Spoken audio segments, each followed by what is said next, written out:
Welcome, everybody, to the Messianic Message. This is Kimberly Rogers Brown, and we are going to do a study of the Torah portion, Shalach, this week, and that is Numbers 13, verses 1 through chapter 15, verse 41. And then Joshua 2, verses 1 to 24 is the Haftarah. And Matthew 10, verses 1 to 15 is the Brit Hadashah. And before we get going, let's say a word of prayer. Father, we thank you and we praise you for all that you do for us and how you've brought us all back together in this room to study your word. Please give us every bit of understanding that you have for us today. In Yeshua's name, amen. Okay, so I will read the first 10 verses from Numbers chapter 13, verse 1, and then Michael will read 10 through 20, and then Dawn will read the rest of the chapter, and we'll go on from there. Numbers 13:1. Yahweh spoke to Moses, saying, "Send men that they may spy out the land of Canaan, which I give to the children of Israel. Of every tribe of their fathers you shall send a man, every one a prince among them." Moses sent them from the wilderness of Paran according to the commandment of Yahweh. All of them were men who were heads of the children of Israel. These were their names: of the tribe of Reuben, Shammua the son of Zakur; of the tribe of Simeon, Shaphat the son of Hori; of the tribe of Judah, Caleb the son of Jephunneh; of the tribe of Issachar, Igal the son of Joseph; of the tribe of Ephraim, Hoshea the son of Nun; of the tribe of Benjamin, Palti the son of Raphu; of the tribe of Zebulun, Gadiel the son of Susi. And so, Michael, you start here at verse 10, rather. Of the tribe of Zebulun, Gadiel the son of Sodi; of the tribe of Joseph; of the tribe of Manasseh, Gad the son of Suzi; of the tribe of Dan, Amiel the son of Gamali; of the tribe of Asher, Sether the son of Michael. That's not me, but you get the idea. Of the tribe of Naphtali, Nabi the son of Vashi; of the tribe of Gad, Guel the son of Mashi. These are the names of the men whom Moses sent to spy out the land. Moses called Hoshea the son of the Nun, Joshua. Moses sent them to spy out the land of Canaan, and said to them, "Go up this way by the south, and go up into the hill country. See the land, what it is, and the people who dwell therein, whether they are strong or weak, whether they are few or many, and what the land is that they dwell in, whether it is good or bad, and what cities they are that they dwell in, whether in camps or in strongholds." One more. "And what the land is, whether it is fat or lean, whether there is wood therein or not. Be courageous and bring some of the fruit of the land." Now the time was the time of the first ripe grapes. Okay, thank you. Dawn, finish the chapter, please. So they went up and spied out the land from the wilderness of Zin as far as Rehob, near the entrance of Hamath. And they went up through the south and came to Hebron, Ahiman, Sheshai, and Talmai, The descendants of Anak were there. Now Hebron was built 7 years before Zoan in Egypt. Then they came to the valley of Eshcol, and there cut down a branch with one cluster of grapes. They carried it between the two of them on a pole. Then they also brought some of the pomegranates and figs. The place was called the Valley of Eshcol because of the cluster which the men of Israel cut down there, and they returned from spying out the land after 40 days. Now they departed and came back to Moses and Aaron and all the congregation of the children of Israel in the wilderness of Paran at Kadesh.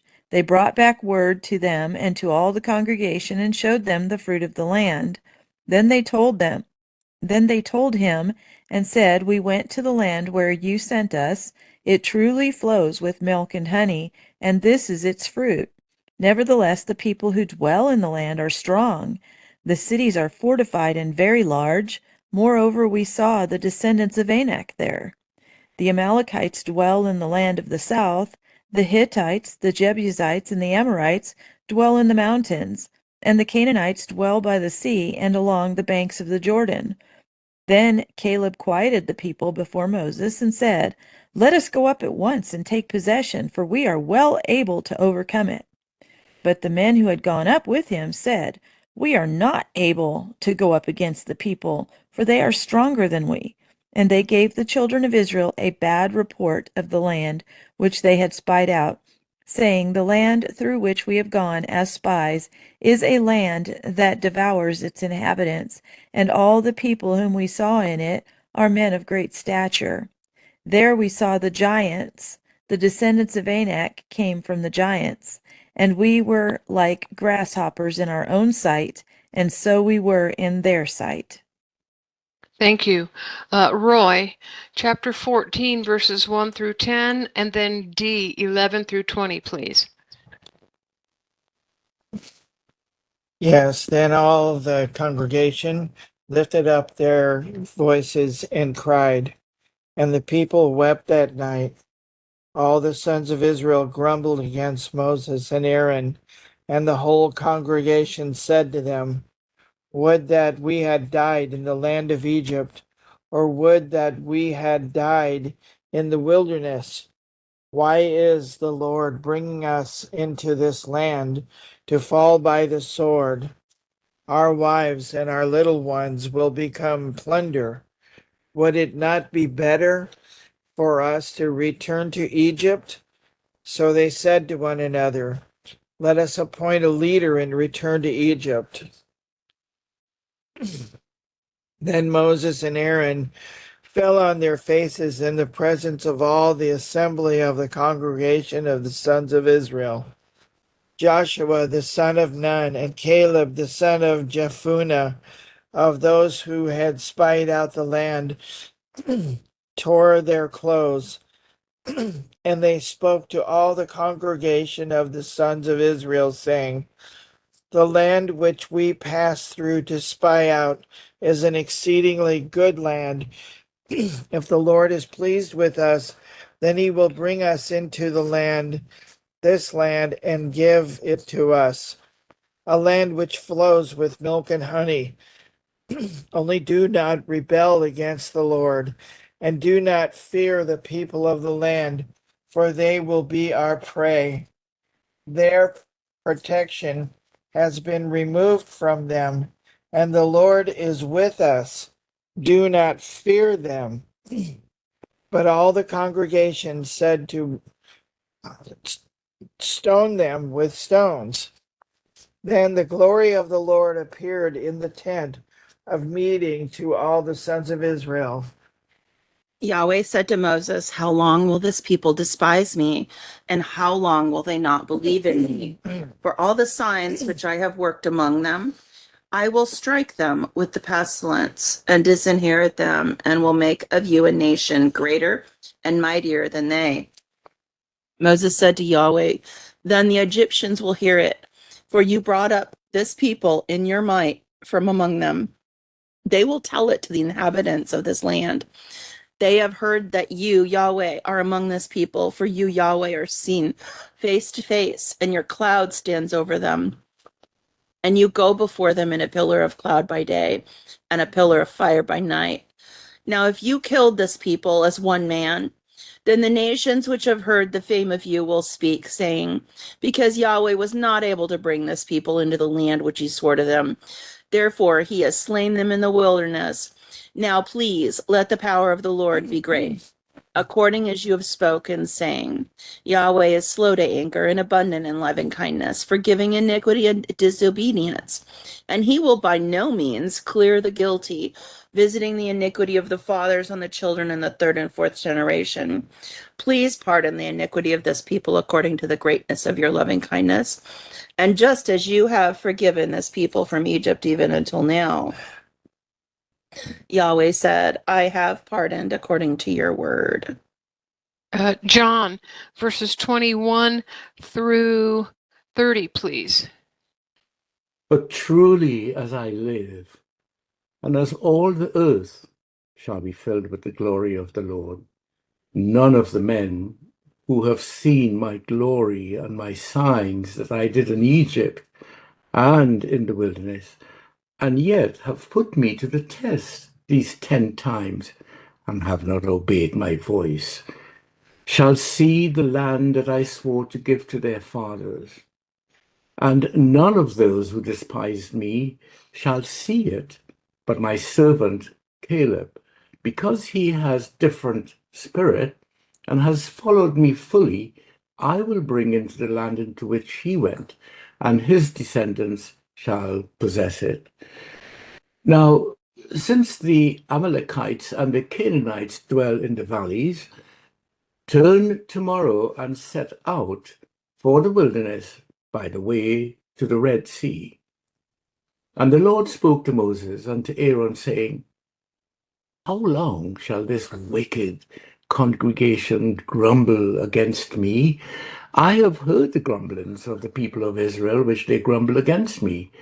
Say to them, as I live, declares the Lord, what you have said in my hearing, I will do to you. Your dead bodies shall fall in this wilderness, and of all your number, listed in the census from 20 years old and upward, who have grumbled against me, not one shall come into the land where I swore that I would make you dwell, except Caleb the son of Jephunneh and Joshua the son of Nun. Thank you. Julianne, verses 41 through 45 to finish the chapter, please. Good morning. I apologize. I won't be able to read along with everyone this morning. Okay, Roger, verses 31 to 45 to finish the chapter, please. Okay, 41 to 45. I'm going to have 31. my 31. 14, 31. Yeah, it's 15 verses. It's just so Okay. I don't have to assign somebody 5 verses. My daughter Lila's going to read verse 31. You're going to read 5 verses, okay? Okay. And I'll read Okay. with you. Okay, starting at 31. See, but your little ones, hallelujah. Go ahead. But your little ones, which ye said, Which he said, you're right. which ye said should be a prey, them I will bring in, and they shall know the land which ye have. Can you let's go back and read part of 31 over again. And they shall know the land. And they shall know the land which ye have despised.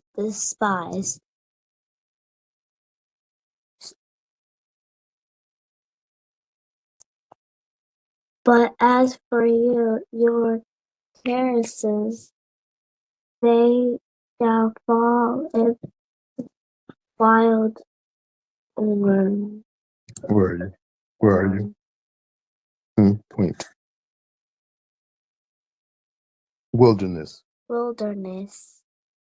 And your children shall wander in the wilderness 40. for 40 years and bear you ward Bear your whoredoms until your carcasses, carcasses be waste in the wilderness. and then numbers. After the Numbers. after the numbers of the days in which ye searched in the land, even 40 days Louder. each day for a year, we shall ye bear your Iniquities. iniquities. Even 40 years we shall, And ye shall. and ye shall know my breach of promise. One more. I, the Lord, have said, I will not surely do it. Into all of this evil encourage Congregation. that are gathered together against me in this wilderness. They shall be consumed. There are There th- they. there they shall die. Very good. I'll finish. Very good. Thank you. You're welcome. And the men which Moses sent to search the land, who returned and made all the congregation to murmur against him by bringing up a slander upon the land. Even those men that did bring up the evil report upon the land died by the plague before Yahweh. But Joshua the son of Nun and Caleb the son of Jephaniah, which were of the men that went to search the land, lived still. And Moses told these sayings unto all the children of Israel, and the people murmured greatly.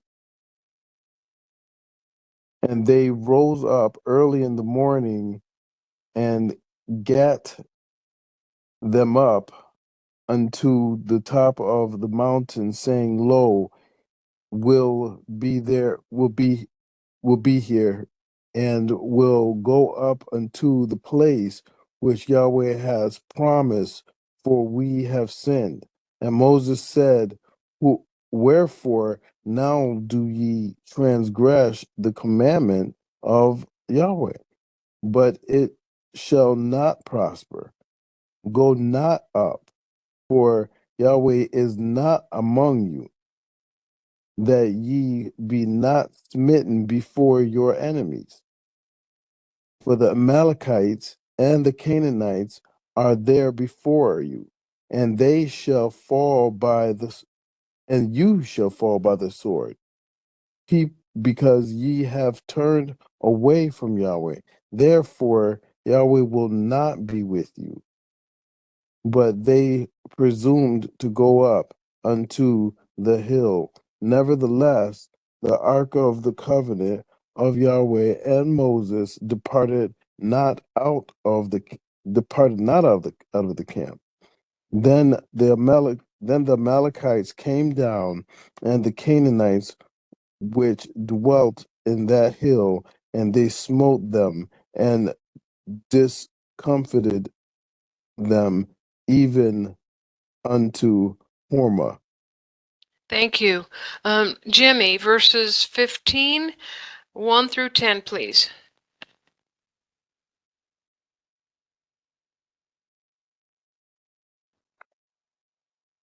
Now the Lord spoke to Moses, saying, Speak to the sons of Israel and say to them, when you enter the land where you were and you're going to live, which I am giving you now, and you make an offering of by fire to the Lord, a burnt offering or sacrifice to fulfill a special vow, or as a voluntary offering, or at your appointed times, to make a soothing aroma to the Lord from the herd or from the flock.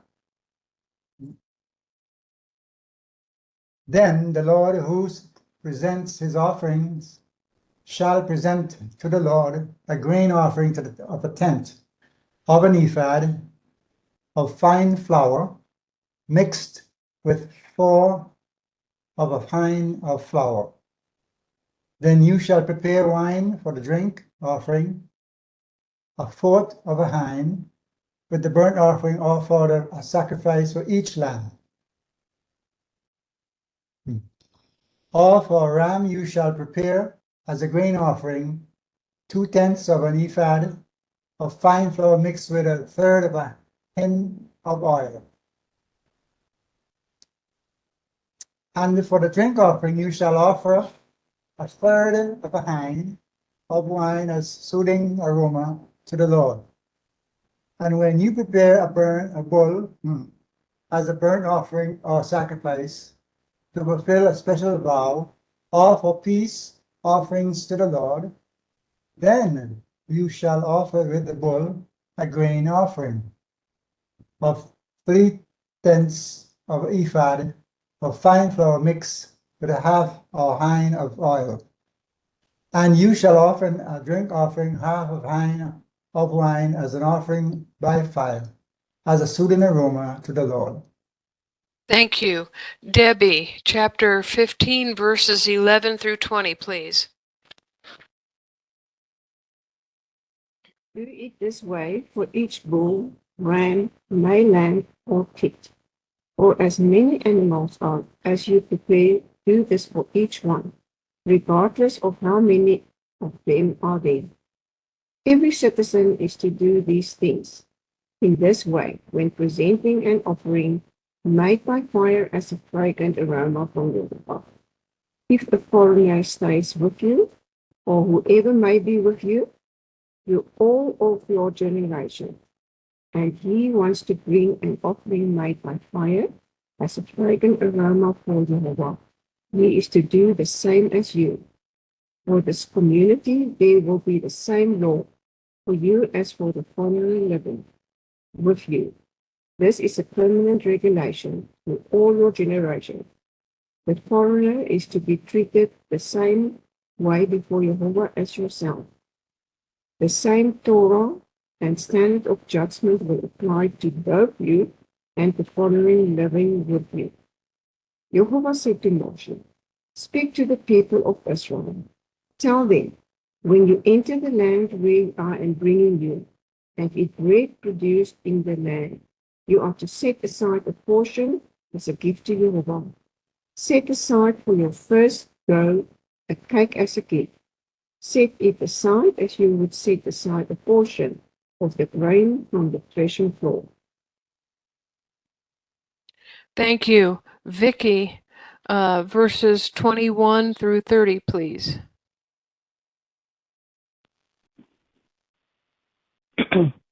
Of the first of your dough you are to give to Yehovah contribution throughout your generations. And when you sin by mistake and do not do all these commands which Yehovah has spoken to Moshe, all that Yehovah has commanded you by the hand of Moshe from the day Yehovah gave command and onward throughout your generations. Then it shall be, if it is done by mistake without the knowledge of the congregation, that all the congregation shall prepare one young bull as a burnt offering, as a sweet fragrance to Yehovah, with its grain offering and its drink offering, according to the right ruling, and one male goat as a sin offering. Then the Kohen shall make atonement for all the congregation of the children of Israel, and it shall be forgiven them, for it was by mistake. And they shall bring their offering, an offering made by fire to Yehovah, and their sin offering before Yehovah for their mistake. And it shall be forgiven all the congregation of the children of Israel, and the stranger who sojourns in their midst, because all the people did it by mistake. And if a being sins by mistake, then he shall bring a female goat a year.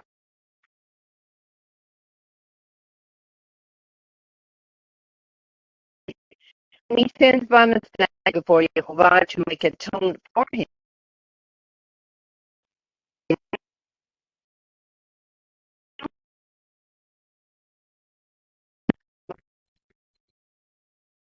Vicky, we've lost you.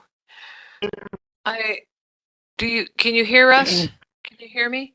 Yes, I can hear you. Where did you not hear me? Um, Hello? I think I lost you at about verse 27. Okay. And if a being sins by mistake, then he shall bring a female goat a year old as a sin offering. And the Kohen shall make atonement for the being who strays by mistake. When he sins by mistake before Yehovah to make atonement for him, and it shall be forgiven him. For him who makes a mistake, there is one Torah, both for him who is native among the children of Israel and for the stranger who sojourns in their midst. But the being who acts defiantly, whether he is native or a stranger, he reviles Yehovah, and that being shall be cut off from among his people. Thank you. Because he has despised Yahweh's word and has broken his commandment, that soul shall be utterly cut off. His iniquity shall be on him. When the children of Israel were in the wilderness, they found a man gathering sticks on the Sabbath day. Those who found him gathering sticks brought him to Moses and Aaron and to all the congregation. They put him in custody because it had not been declared what should be done to him. Yahweh said to Moses, "The man shall surely be put to death. All the congregation shall stone him with stones outside the camp." All the congregation brought him outside the camp and stoned him to death with stones, as Yahweh commanded Moses. And Yahweh spoke to Moses, saying, "Speak to the children of Israel, and tell them that they should make themselves fringes in the borders of their garments throughout their generations, and that they put on the fringe of each border a cord of blue, and it shall be to you for a fringe, that you may look at it and remember all Yahweh's commandments and do them, and that you don't follow your own heart and your own eyes, after which you used to play the prostitute, so that you may remember and do all the commandments and be holy to your God. I am Yahweh your God, who brought you out of the land of Egypt."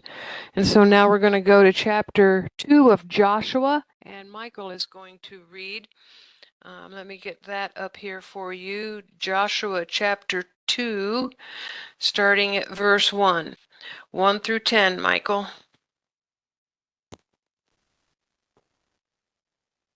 Joshua the son of Nun secretly sent 2 men out of Shittim as spies, saying, "Go view the land, including Jericho." They went and came into the house of the prostitute, whose name was Rahab, and slept there. The king of Jericho was told, "Behold, men of the children of Israel came in here tonight to spy out the land." Jericho's king sent to Rahab, saying, "Bring out the men who have come to you, who have entered into your house, for they have come to spy out all the land." The woman took the 2 men and hid them. Then she said, "Yes, the men came to me, but I didn't know where they came from." About the time of the shutting of the gate, when it was dark, the men went out.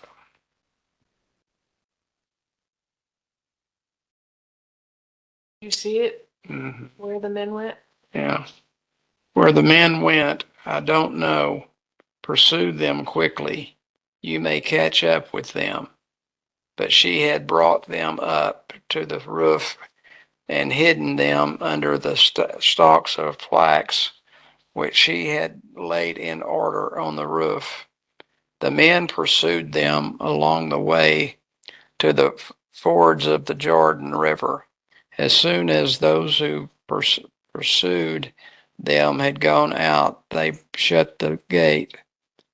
Before they had lain down, she came up to them on the roof.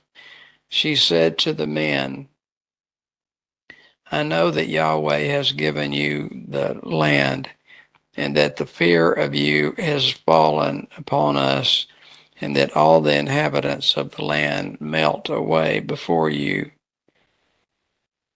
For we have heard how Yahweh dried up the water of the Red Sea before you when you came out of Egypt, and what you did to the two kings of the Amorites who were beyond the Jordan, to Sihon and to Og, whom you utterly destroyed. Thank you. Dawn, verses 11 through 24 to finish the Haftarah reading, please. And as soon as we heard these things, our hearts melted. Neither did there remain any more courage in anyone because of you. For Yahweh your Elohim, He is Elohim in heaven above and on the earth beneath. Now therefore, I beg you, swear to me by Yahweh, since I have shown you kindness, that you also will show kindness to my father's house, and give me a true token. And spare my father, my mother, my brothers, my sisters, and all that they have, and deliver our lives from death. So the men answered her, Our lives for yours, if none of you tell this business of ours. And it shall be, when Yahweh has given us the land, that we will deal kindly and truly with you. Then she let them down by a rope through the window, for her house was on the city wall. She dwelt on the wall. And she said to them, Get to the mountain, lest the pursuers meet you. Hide there 3 days until the pursuers have returned. Afterward you may go your way. So the men said to her, We will be blameless of this oath of yours, which you have made us swear, unless, when we come into the land, you bind this line of scarlet cord in the window through which you let us down. And unless you bring your father, your mother, your brothers, and all your father's household to your own home. So it shall be that whoever goes outside the doors of your house into the street, his blood shall be upon his own head, and we will be guiltless. And whoever is with you in the house, his blood shall be on our head if a hand is laid on him. And if you tell this business of ours, then we will be free from your oath which you made us swear. Then she said, According to your words, so be it. And she sent them away, and they departed. And she bound the scarlet cord in the window. They departed and went to the mountain, and stayed there 3 days, until the pursuers returned. The pursuers sought them all along the way, but did not find them. So the two men returned, descended from the mountain, and crossed over.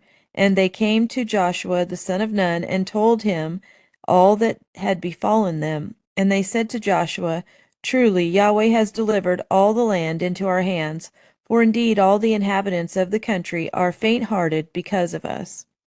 Thank you. Okay, Roy and Dee, we're going to go to Matthew chapter 10 and read verses 1 through 15. Matthew 10, 1 through 15. Jesus summoned his 12 disciples and gave them authority over unclean spirits to cast them out and to heal every kind of disease and every kind of sickness.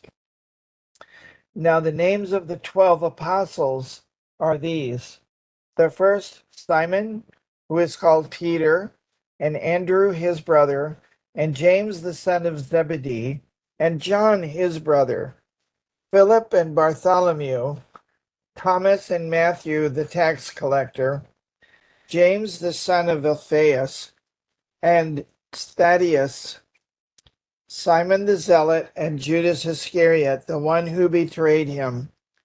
These 12 Jesus sent out after instructing them, "Do not go in the way of the Gentiles, and do not enter any city of the Samaritans, but rather go to the lost sheep of the house of Israel. And as you go, preach, saying, the kingdom of heaven is at hand. Heal the sick, raise the dead, cleanse the lepers, cast out demons. Freely you receive, freely give. Do not acquire gold or silver or copper for your money belts, or a bag for your journey, or even 2 coats, or sandals, or a staff, for the worker is worthy of his support." Into whatever city or village you enter, find out who is in it is worthy, and stay there until you go on. As you enter into the household, greet it. If the household is worthy, let your peace come on it. But if it isn't worthy, let your peace return to it. Whoever doesn't receive you nor hear your words as you go out of that house or that city, shake the dust off your feet. Most certainly, I tell you, it will be more tolerable for the land of Sodom and Gomorrah in the day of judgment than for that city. Thank you.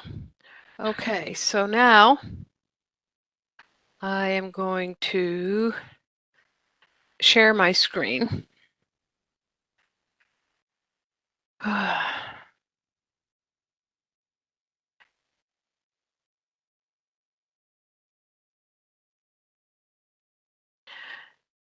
And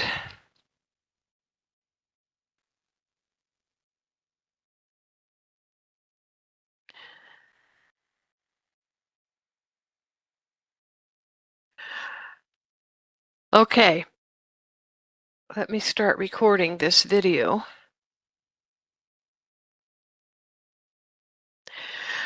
And let me pray before I start with my comments.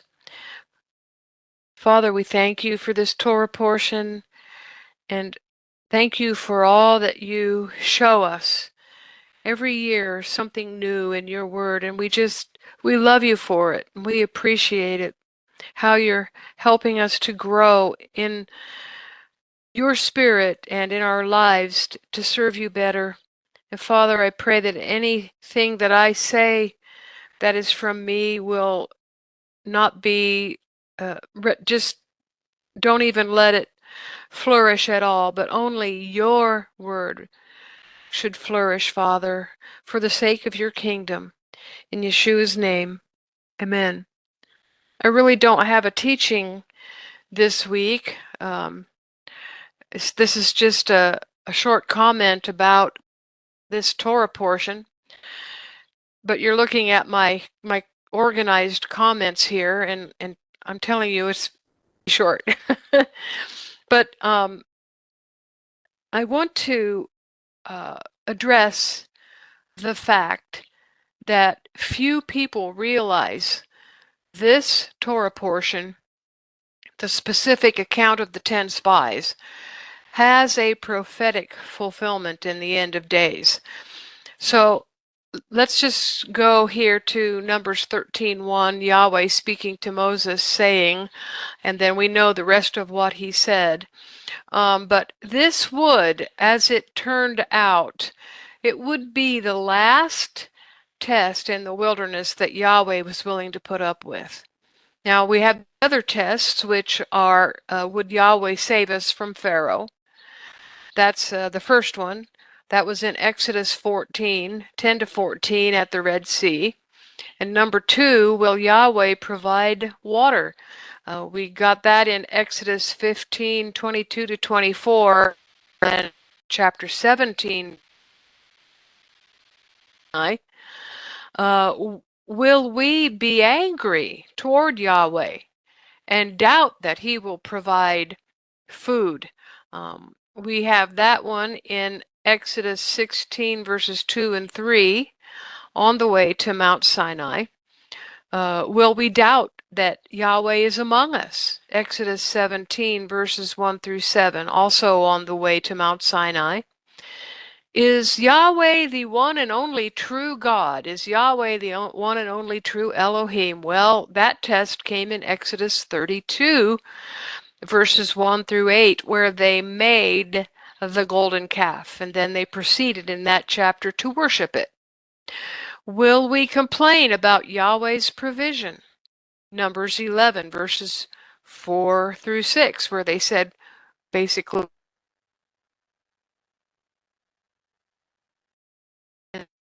Number 7, will we expect Yahweh to satisfy our flesh? Numbers 11:13, and their complaint about that they needed meat to eat and Yahweh sent them quail. 8, will we reject Yahweh himself?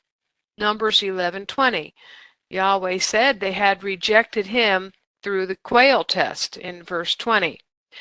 And number 9, will we reject Yahweh's anointed? That's the story of Aaron and Miriam's complaint against Moses in Numbers 12, verses 1 and 2. And now we come to the very last time that Yahweh's going to put up with it. He's not going to put up with it anymore.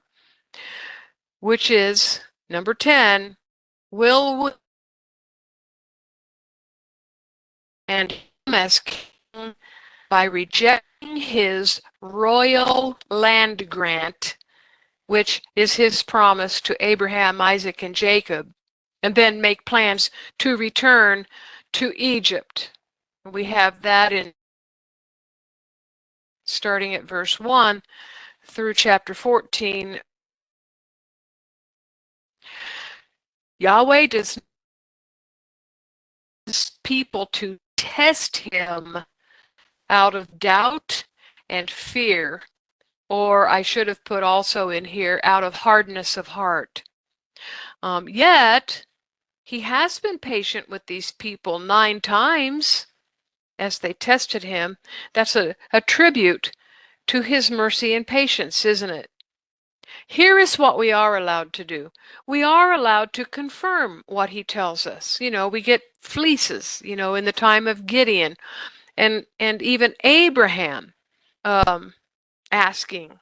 We're allowed to ask how he will do something, as long as that question is not driven by doubt and fear and hard-heartedness, but rather by acceptance of his word and then excitement about its fulfillment, which is how Abraham approached his question about how he will know Yahweh would give him a son. You see, Yahweh didn't get upset with Abraham for asking.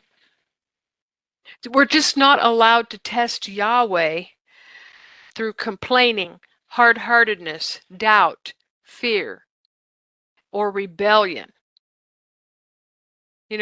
When we're unwilling to obey, we're not allowed to test him that way.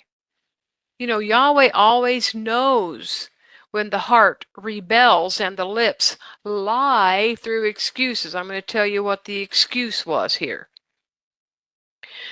Now, there is more to this 10 spies incident than meets the eye. Numbers 13:2 indicates only that Moses sent the men. It doesn't explain why, and here's why. In Deuteronomy 1:22, it says, you, Moses is speaking, you, the Israelite leaders, came near to me, that's Moses, every one of you, and said, let's send men before us that they may search the land for us and bring back to us word of the way by which we must go up and the cities to which we shall come. Now, people have wondered and speculated why Yahweh sent these men here in Numbers chapter 13. Deuteronomy 1:22 answers that question. He didn't send them. They asked to go, and they asked to go out of hard hearts. The Israelites knew Yahweh was leading them to the promised land, but their hard hearts were already rejecting their inheritance.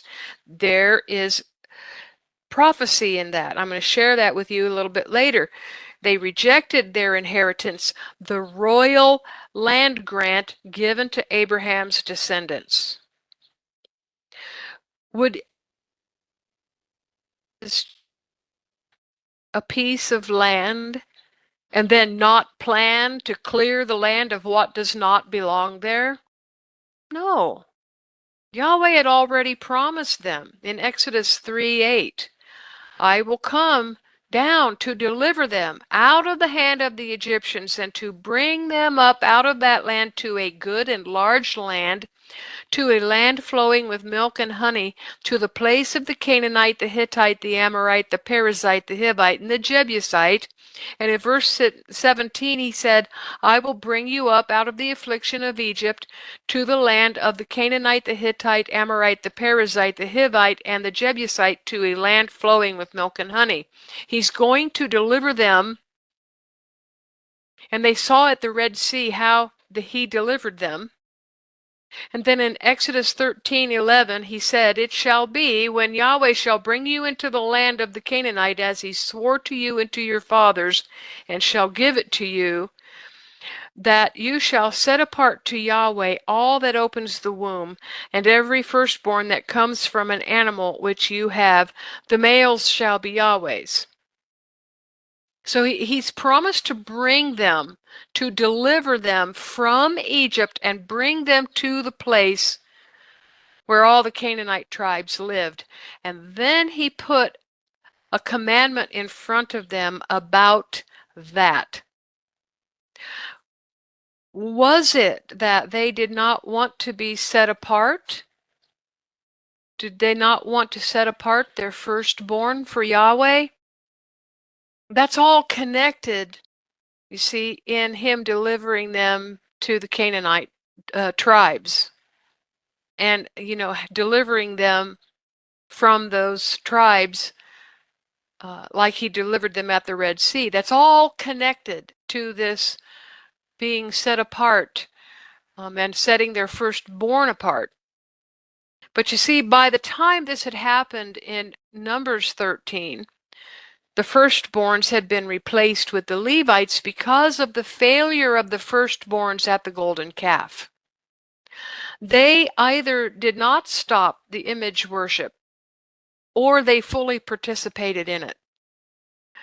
3,000 people died when Yahweh killed them.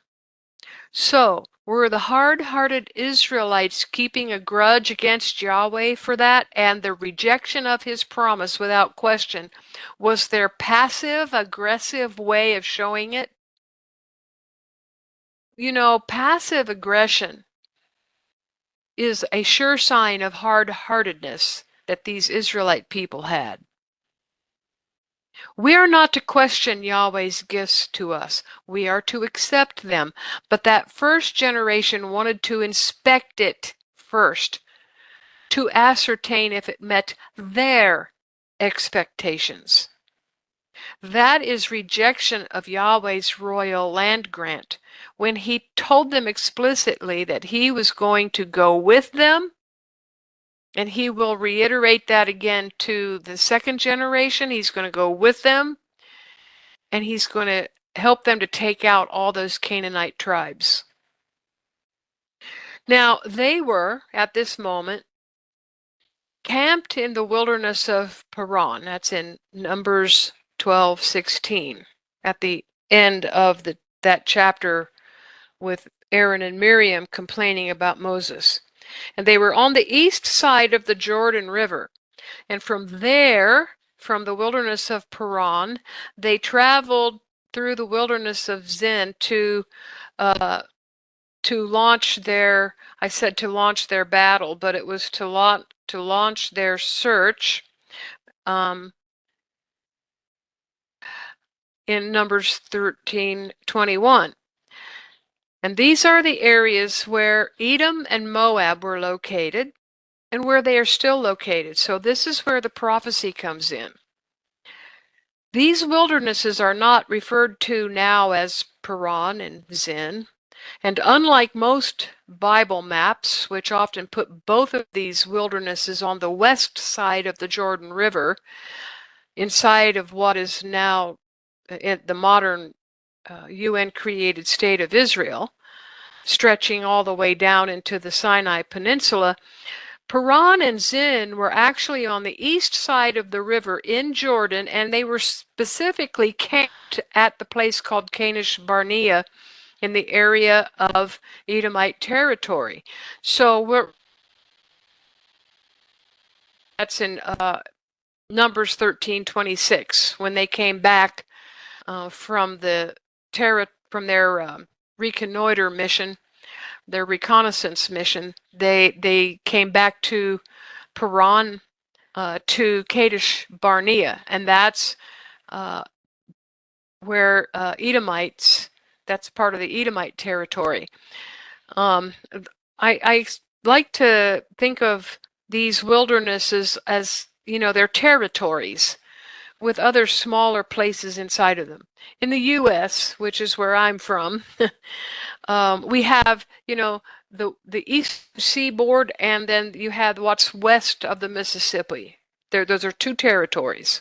People understand east of the Mississippi, west of the Mississippi, but we have a number of states, sovereign states, east of the Mississippi and west of the Mississippi in those territories. And it's like that in these wildernesses where there were other places like this Kadesh Barnea, which is actually also Petra. The wilderness of Zin, here I'm going to show you this map, is further north and east of the Jordan River, and it extends even into Gilead in Jordan's north. This is where the territory of the Moabites was, and this is important because we're going to now have an episode with the Moabites and the Midianites of this area. These two wildernesses, the wilderness of Paran and the wilderness of Zin, overlapped each other. Now here's a map from Bible.ca, and you can see the wilderness of Paran here is south of the wilderness of Zin, which stretches much further north than this map allows. But here is Kadesh Barnea. You have to see this number 1 here. That is where Petra is. That's Edomite territory there, and north of it is where there was Moabite territory. But there were other people there. There was, Sihon and Og and, other people up in there. But this is important for understanding what's going to come in the end of days. The Israelites, like I said, were at Kadesh Barnea for this incident because it says in Numbers 13:26 that is where the spies returned to present the slander against the land, the dibah, the bad report, the evil report. Now, these two locations are, or what happened at these two locations, are the reason there is a prophecy for us in the end of days, according to Ezekiel 20. What happened here in the wilderness of Paran and Zin set the stage as the reason Ezekiel 20 verses 33 to 38 says Yahweh will test his end times people again in the wilderness of the peoples, this same geographic area. The peoples are a reference to different kinds of peoples, Israelites and non-Israelites, such as Ishmaelites and Edomites and Moabites who lived there, and the people of King Sihon and King Og and so forth. This is why Yahweh will protect these areas from the king of the north, Iran, in the end of days. In Daniel 11:41, he, the king of the north, will also enter into the glorious land, and many countries will be overthrown. But these will be delivered out of his hand: Edom, Moab, and the chief of the children of Ammon. Edom. Okay, where's Edom? In the wilderness of Paran, at Kadesh Barnea. Where is Moab? In the wilderness of Zin. And where will be the chief of the children of Ammon? Well, Gilead is north of Ammon. Ammon is south of Gilead, and the wilderness of Zin stretches all the way up to Gilead. But Ammon will still suffer under the rule or the invasion, I'm going to change that word, of the king of the north. Only the chief, and probably his family, will escape Iran's attack. Who is the chief? The king of Jordan, the modern king of Jordan. However, Edom, which was located in Ishmael's wilderness of Paran, and Moab, which occupied some of the wilderness of Zin, will completely escape Iran, the king of the north. The Lord's going to protect the area here so he can test his people again. What's the test? Well, some of these end times people, he says, will not be allowed to go into Israel with him. Why might that happen? Well, there likely will be several factors, but the biggest will be because the king of the north will still have possession of the land. He will be in possession of the land while we are in the gathering place for the last 3.5 years. You understand the connection now? So again, there will be some who will exhibit reluctance to go in and take the land when Yeshua wants to lead us across the river like Joshua did. Those people, he's not going to let them go.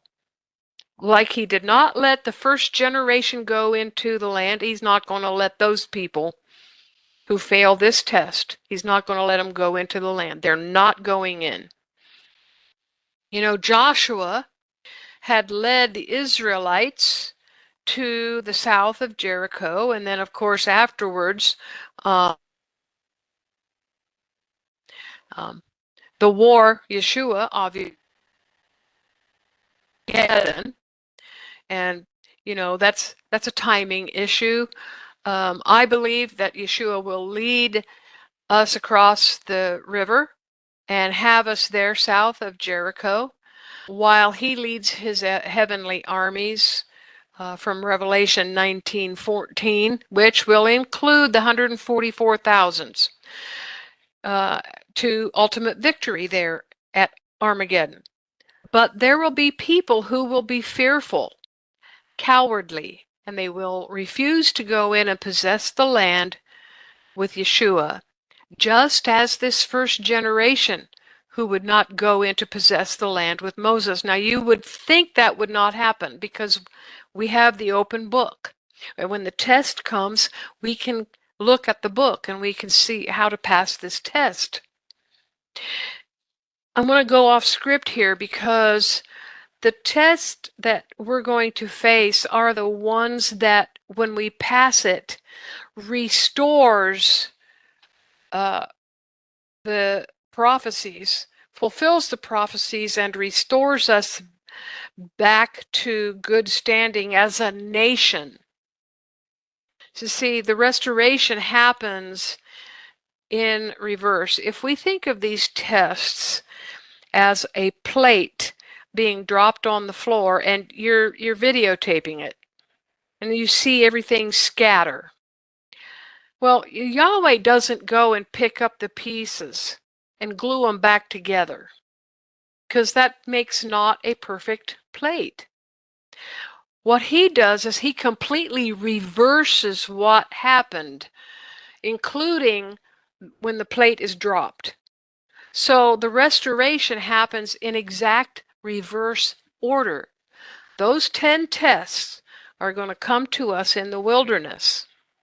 We're going to have to trust him for water, for food, for being with us, for protecting us. we're going to have to trust him when he says it's time to cross the Jordan River, and we know that there is an Iranian army still in control of Jerusalem. So there will be people who will be fearful, cowardly, and won't go in to possess the land. There's not going to be a reconnaissance mission this time. There was no reason for an Israelite reconnaissance mission before. Yahweh already knew who was there. He already knew the land was fruitful. He just needed his people to trust him. So let's take a look at their excuse, which is that they feared the Anakim. Because the fearful will not inherit the kingdom, according to Revelation 21:8. It says, for fear of big men, at the Anakim, they slandered Yahweh. But the Anakim were just the excuse. They had walked out of Egypt and faced Pharaoh and had been delivered by Yahweh. They had faced Amalek and had been delivered by Yahweh. Thus, this was an excuse. What was really going on is that they did not want to be beholden to Yahweh's law because of living in his land. They did not want to live by his law. They wanted to live by Egyptian law. In the Torah portion, it said they wanted to appoint a captain and go back to Egypt. They preferred Egypt over Yahweh. Now, staying in Moabite territory, they didn't go back to Egypt, but more appealing to the Israelites than crossing the river for more than just the fact that the Anakim were so big, because the Moabites had a culture that the Israelites could live with. The Moabites were vassals of Pharaoh. They didn't have to go all the way back to Egypt. They could just stay there with the Moabites, which is what we're going to find in the next Torah portions, that, they began to, get with the Moabites and the Midianites and worship their gods and stuff, because they preferred religion over Yahweh. It was that Israel chose religion over Yahweh's ways. They chose religion over kingdom. That has always been people's choice. Now, 2 of the 12 men from the tribes, or just about halfway between 1/10, which is a tithe of the remnant, and 20%, stood for Yahweh's kingdom. Just 2, Joshua and Caleb. Yahweh did not need the opinion of the land, which was his gift to them. The Israelites prevented him from fulfilling in that generation his promise to Abraham. And it is a very bad thing to stand in the way of Yahweh fulfilling a promise. In Numbers 13:32, it says that they brought up an evil report of the land which they had spied out to the children of Israel, saying, the land through which we have gone to spy it out is a land that eats up its inhabitants. And all the people we saw in it are men of great stature. Well, I've been calling this report slander. It's said, it's translated as evil report, but the Hebrew word is dibah, which is Strong's H1681. Its better translation is the word slander. And literally, they brought a slander against Yahweh by literally saying his gift to Abraham, Isaac, and Jacob would be a bad place for them. These men not only threw Yahweh's land grant back in his face, but they were saying that he did not live up to his promise or his greatness. What these men said is that the land is substandard and not worthy of them. It turns out, though, that they were not worthy of the land. So, before I knew anything about the Torah, I always envisioned the Israelites as a grateful and happy people for having been rescued from their oppressions and trials, and I imagined that they were oppressed and went through many trials because of how much they loved the Lord. That's because when I was in the church, I didn't read so much in the back of the book. And so that's what I taught, and that's the impression I had. But the reality was, which I discovered later on when I began to study the Torah, is that the descendants of Abraham, Isaac, and Jacob were ungrateful and hateful and self-interested people. This is not to say they were this more so than the nations around them, but rather they were just like the nations, preferring other gods over the one who was the creator of all things, including those angelic beings who fell from heaven and then came to earth and made themselves into worshipable deities. Mankind has fallen for this deity trick from the time of Eve in the garden and Adam, who had the authority to override her decision and chose not to. So God help us, because we are still this way today and even worse. And that ends the teaching.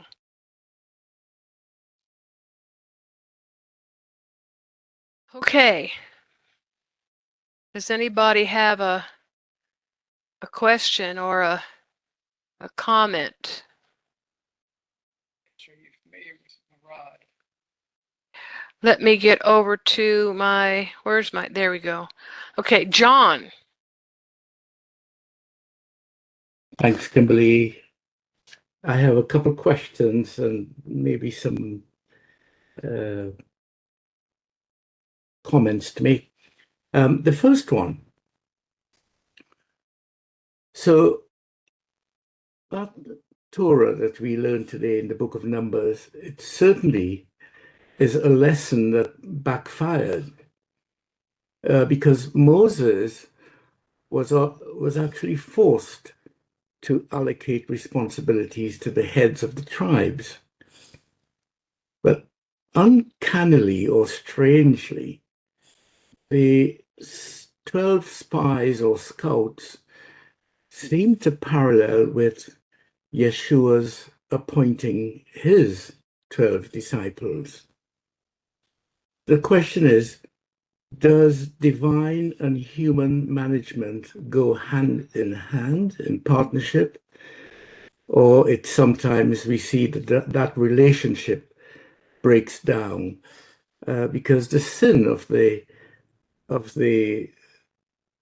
those who distrusted the Lord, the sin of the spies, shall we say, because they provided a bad report, which was certainly anathema to the Lord.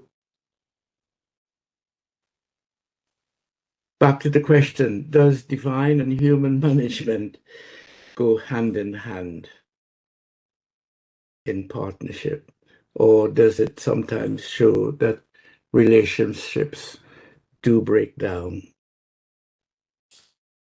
So your question is, does divine and human punishment go hand in hand? Management. And divine and human management. Yeah.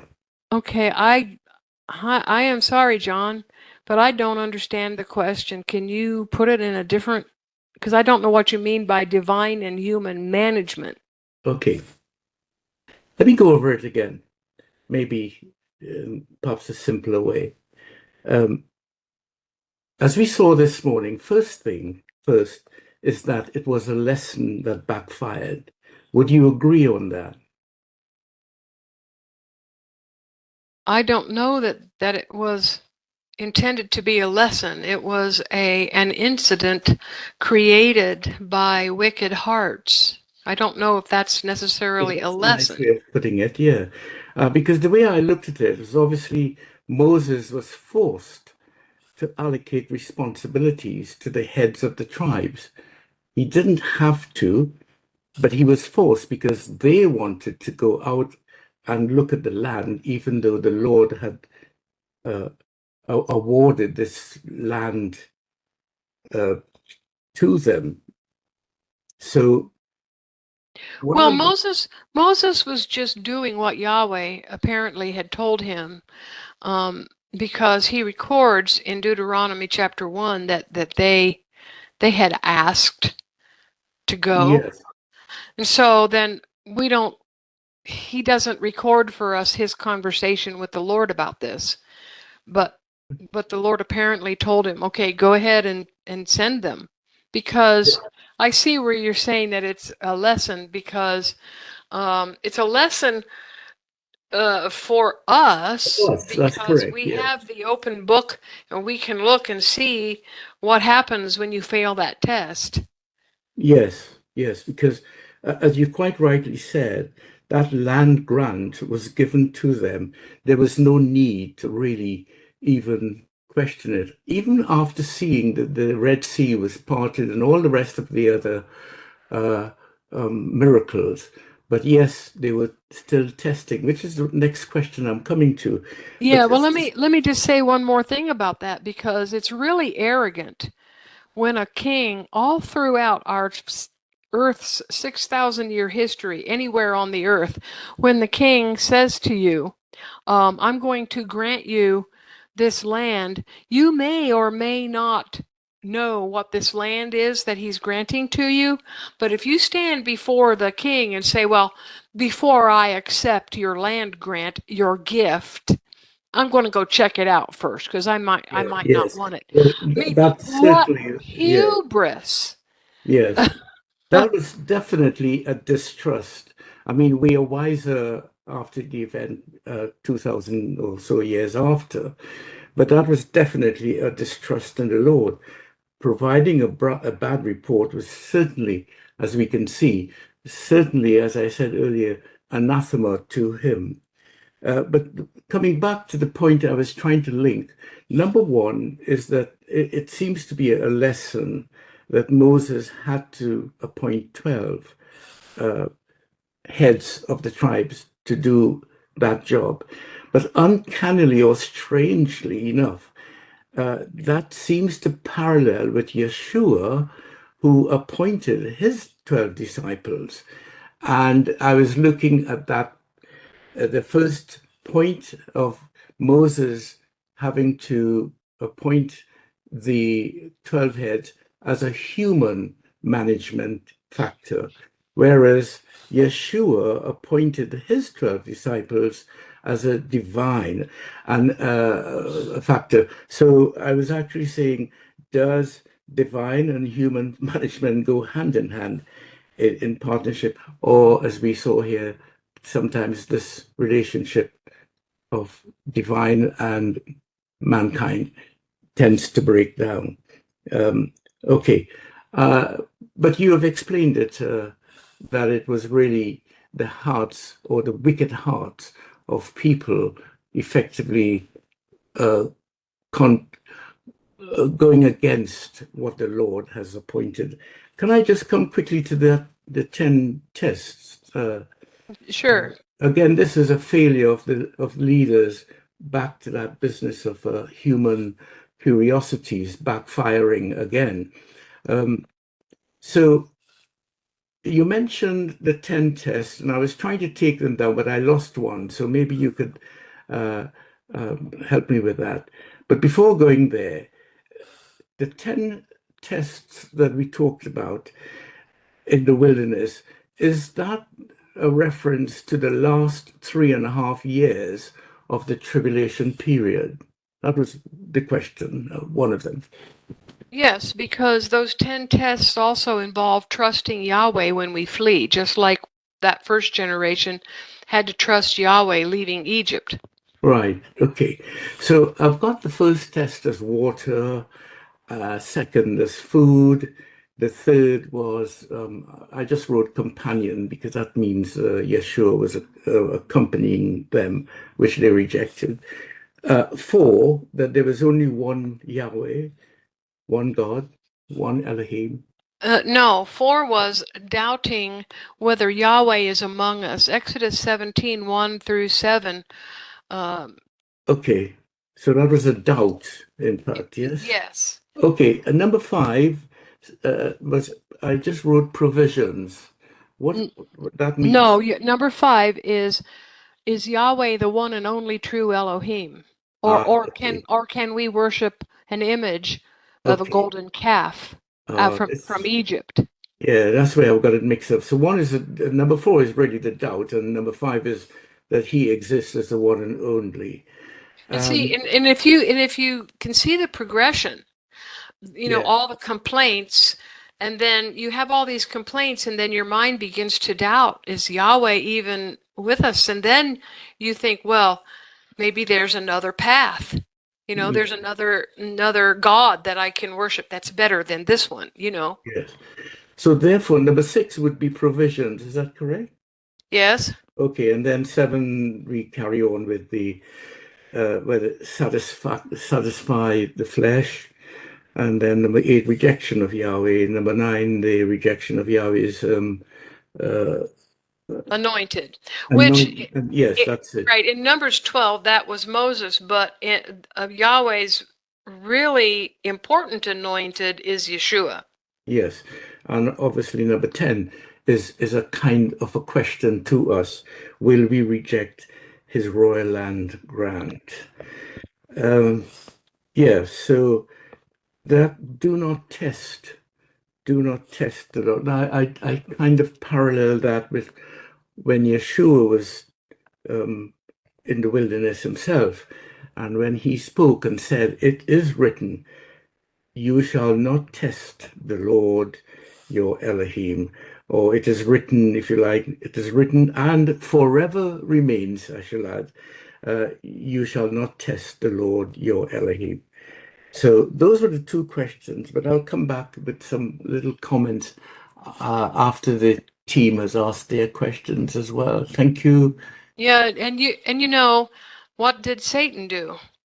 Satan tested Yeshua, and Yeshua replied, "You shall worship the Lord your God." Who was Yeshua referring to? He himself. Yes, yes. Exactly. So, this testing of God is has been an issue Big throughout issue. history. Massive issue. Um, Yes, massive issue. yes. Okay, thanks. Okay, Roger and then D. I Shabbat Shalom, everybody. I have to be honest with you, this parasha is loaded to me, to all of us. And John, that was probably the first. I didn't word the question that way in my head throughout the week, but what kept coming up to me is the word deliberation, and looking at just a dictionary of it is basically a thoughtful process of carefully weighing options, reasons, and evidence before making a decision or taking action. My I'm thinking a lot about this week's Parashah. Some of the comments like you mentioned. So probably my first question would be, were they even supposed to and Kimberly, I would ask, what do you think? Were they even supposed to spy the land, or were they just supposed to go conquer it? Right. Well, the point is that they were not supposed to. They were not supposed. That's the heartedness of their hearts, Oh my God.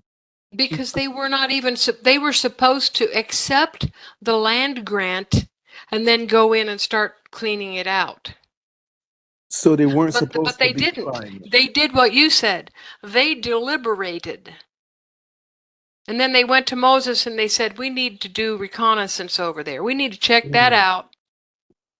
Um, you know, Go to King Charles in England Yeah. today and have him give you a land grant, and you say, "Well, I'll check it out, and I'll see, or do it in the days of King Henry VIII. That's a Hmm. really good time to try to do that, right? Right, right. He didn't spare his wives. He's not going to spare somebody that he's given a gift to and then they throw it back in his face. You don't do that to Yahweh either. He is our king. He gave a grant, a royal land grant of land specific for Abraham, Isaac, and Jacob's descendants. And they Well, wanted to go and check it out before they decided if they want it or not. mm, That's not a mm. real estate transaction. Right, right. You're not buying it. He's giving it to you. What kind of wickedness is that? To say, well, we've decided we don't want it. I always thought of spying out the land as like tiptoeing around something that's not yours, something that's not been granted to you or given to you. Well, and that there is the implication, isn't it? They Yeah. don't even believe that it can belong to them. They don't believe the promise, Roger. They don't believe what Yahweh told Abraham, Isaac, and Jacob. Mm.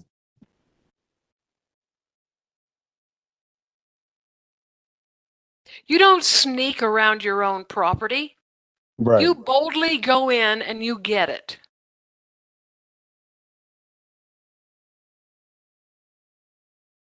Thank you, Father.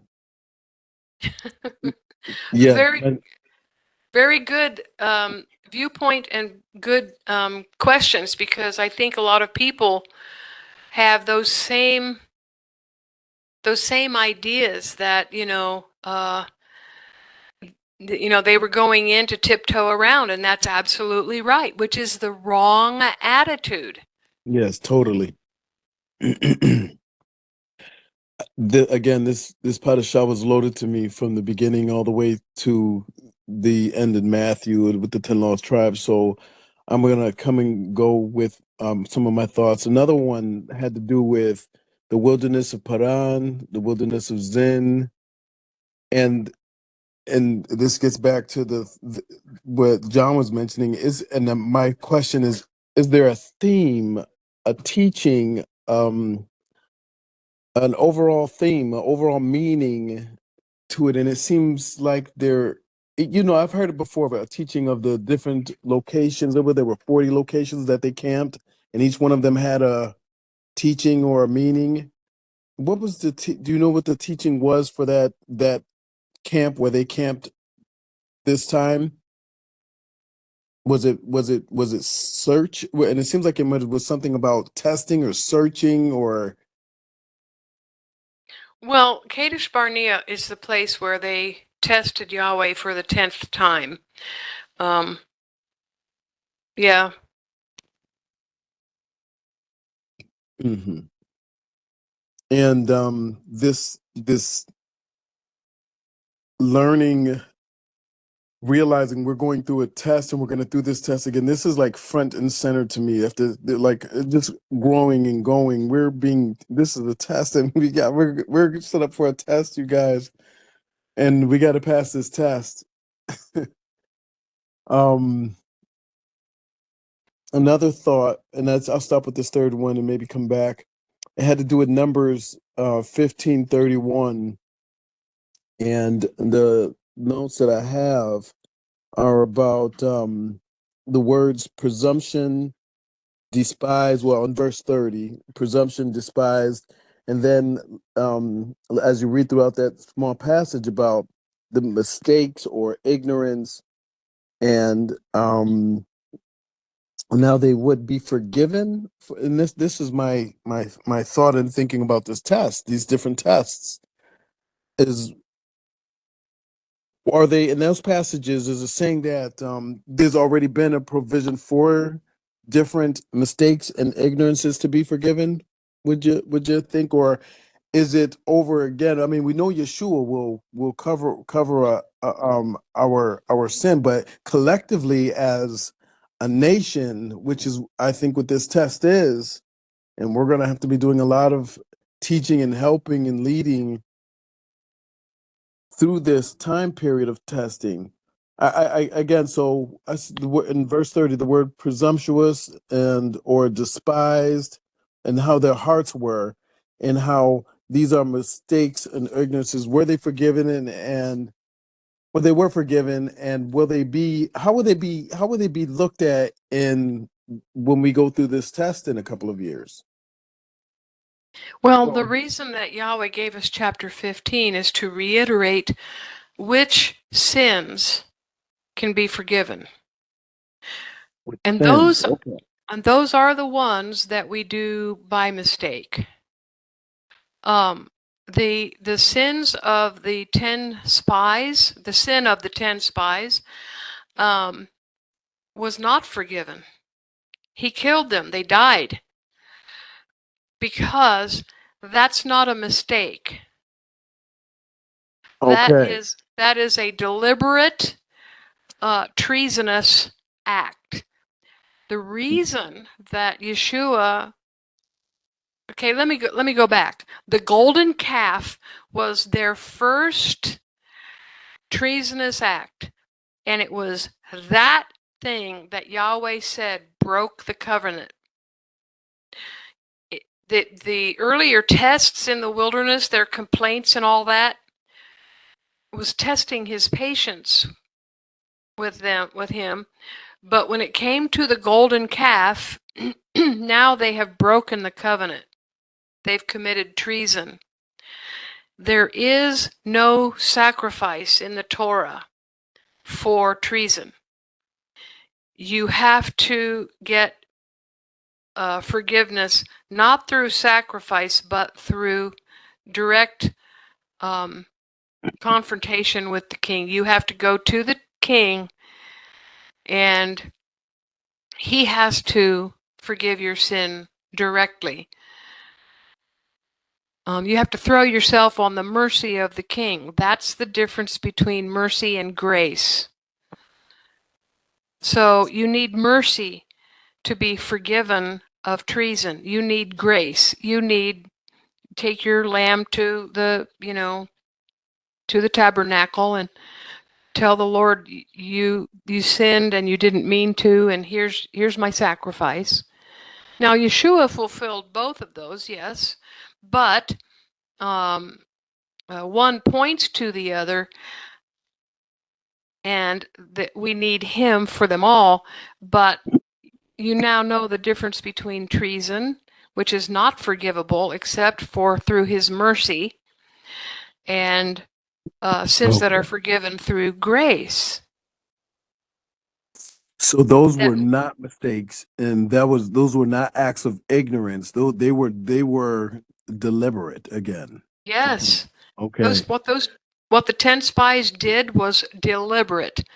It took them, after they got done with their reconnaissance mission, it took them several days to get back to Kadesh Barnea, and they'd walk, and then they'd stop, and they'd have food, and they'd sit around a campfire, and apparently 10 of them were deliberating.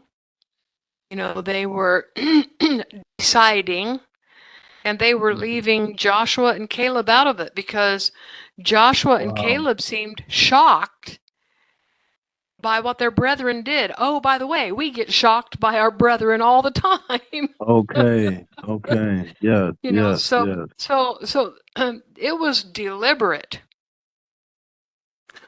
I'll refrain. I have a couple more thoughts. Like I mentioned, this parasha was loaded to me in this specific time that we're in. I've never read it before like I did, and so much so that I got questions about Rahab and the favor, and Joshua, and the study I did on Chazak and Amman, that would be strong in favor. I got a couple of other thoughts about all of this, but I guess as I went into it, can I continue to ask those thoughts? Questions. Sure. The story of Rahab, the favor that she was given, strong and she was courageous, like Joshua. Chazak and Amatz, strong and courageous, and strong being one of the things behind. I do my word search about Chazak is to trust, and how she knew where to place her trust, like of course Joshua did. And I just did a study on those two things and how they go together. I won't go into many thoughts about that, but some of the rest of them I'll come back around and maybe and bring my gather my thoughts in a more. I've taken a ton of notes, but in a more kind of presentable Okay. expression. Okay. D. Shabbat Shalom.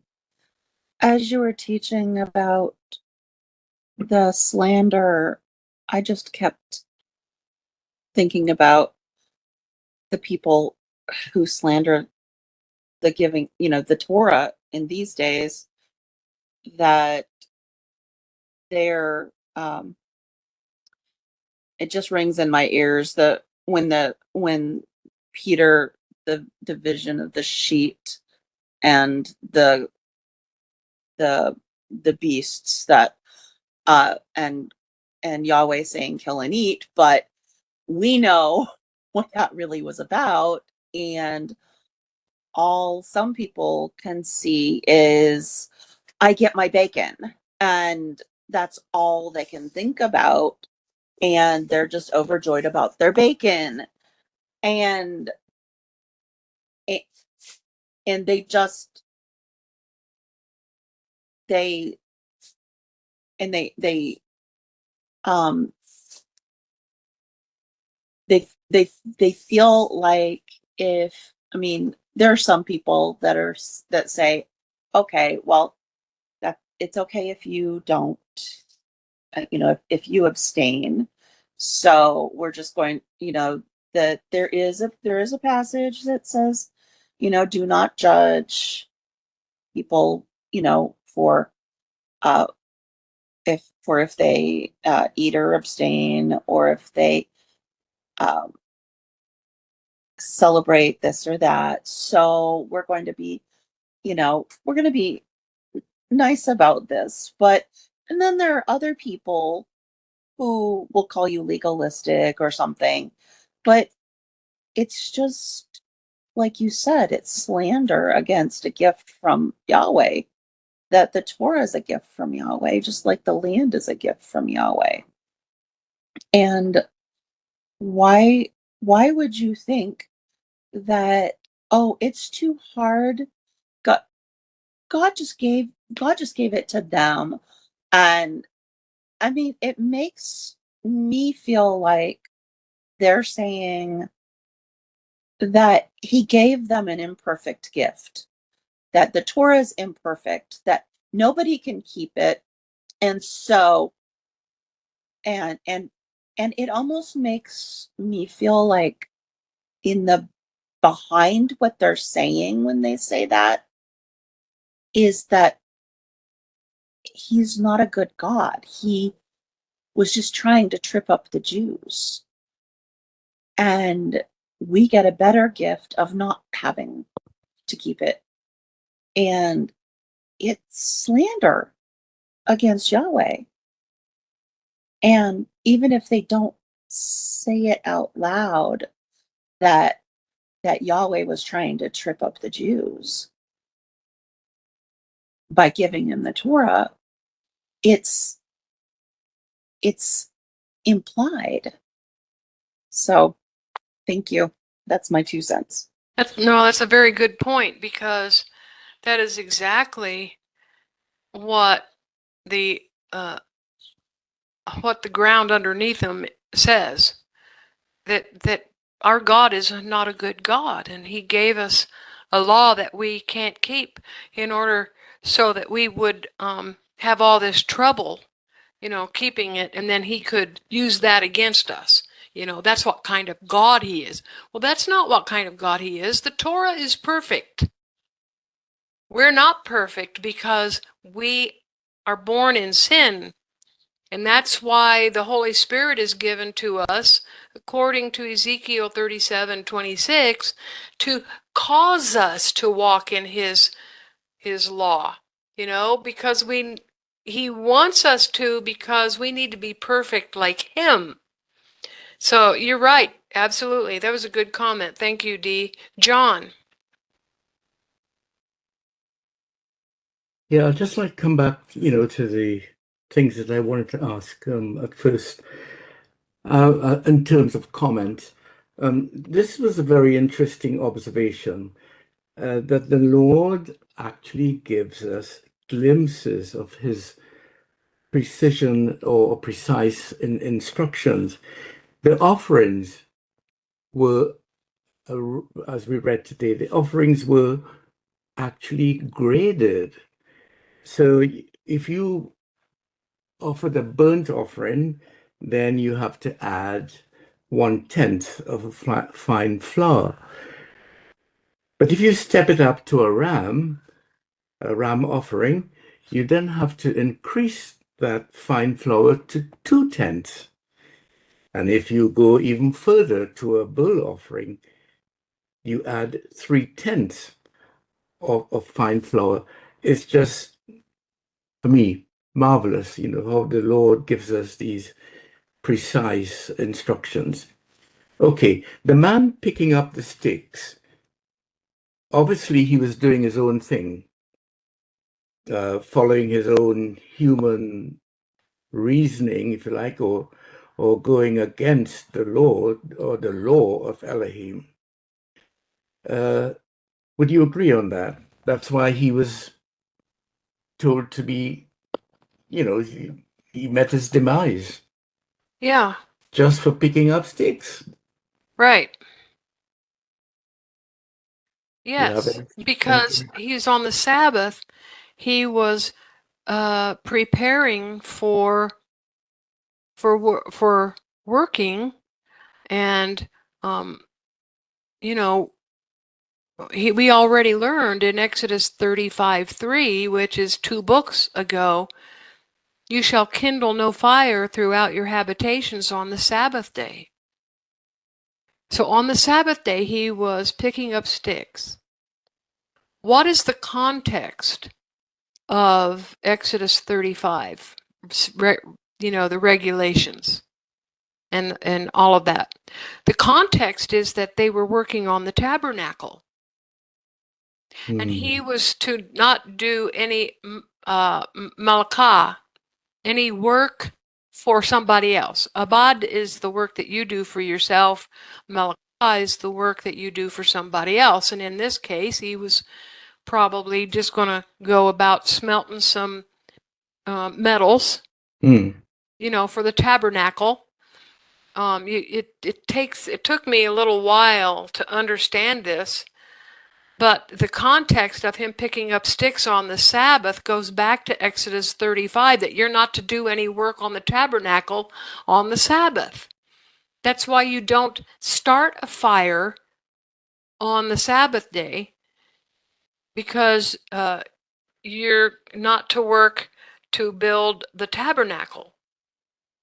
Yes. The Lord's tabernacle is not going to be defiled by smelted metal that was done on the Sabbath day, and then you take it and put it in the tabernacle. No. That's not going to happen. And that's what he was doing. Yeah, I've read this so many times, and I've always been curious as to a simple thing like picking up sticks. What was he up to, kind of thing? But you've given some context to it, so that's great. Thanks very much. That it was actually being done on a Sabbath, and in relation to building the temple as well. Okay, so the other point, I was just wondering who squealed to the king of Jericho that Rahab had visitors or spies. But to me, Rahab obviously had a level of discernment, or was she visited with some divine understanding? However, what a clever plan! What a clever plan, and we see a kind of reciprocal deal, if you like, that you look after me and I'll look after you. Yeah, well, I wrote at length about Rahab, and we went through that in the beginning of our teaching, starting in um, What, a year ago? in the right Mm, in Israel's history. Um, I wrote a lot about her um, in the in number 4 and number 5 teaching of the fall of Jericho, parts 1 and 2, and how courageous she was, and how she had already made up her mind that Yahweh is her God, mm, you know. And I don't know who it was. The person is not identified who went to the king um, yeah. about this, but But she took a high road she for it. she, Yeah, she's in Yeshua's lineage. that's right. With the chap, oh dear, his name escapes me at the moment. Um, her Yeah. husband, she got married to someone. Yeah, she married I would have to go back and look at I can't remember the name of the man either. Isn't that interesting? Again, It Yeshua came down that line. uh I'll look up the name of the man and then I'll let you know. Yeah, that's okay. Does anybody are you um I'm sorry, John. I was starting to cut you off and I didn't mean to. No, no, no, there's no problem there at all. Um, I was just thinking that again, it's a lesson for us, isn't it? Uh, because even with the whole of this Torah, it is a lesson because even if we look, Solomon. I'm sorry, I interrupted you again. She married Solomon and their that's son the was one, that's the Boaz. one. Yeah, I couldn't remember. That's right. Uh, but if we keep on this theme of, say, reluctance to take the land, which is obviously a very terrible thing, uh, um, uh, it's all a lesson for us. I keep coming back to that because it's to do with human reasoning, I would say. Because, it does say in Matthew as well, the one who stands firm to the end, meaning obviously to the very end, I would imagine that's coming to the end of the tribulation, will be saved. So it's a lesson and it helps one to sort of develop that determination. And the more you read about these scriptures, about these people's experiences and how they coped with it, even some may say that she probably lied, but then a lie, when is a lie a lie? When is a lie a true lie, effectively? Well, that's a good question, John, and I would like to address that because when Yahweh is speaking, he is telling Israelites what they are to do. That's the first factor. The second factor is that they were at war.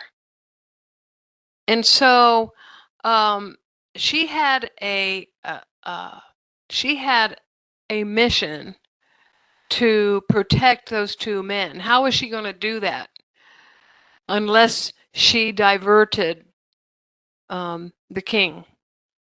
Hmm. Yeah, and she could have easily got killed as well if she was found out.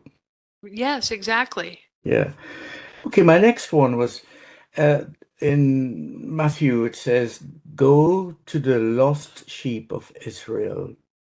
In other words, don't go to the Gentiles.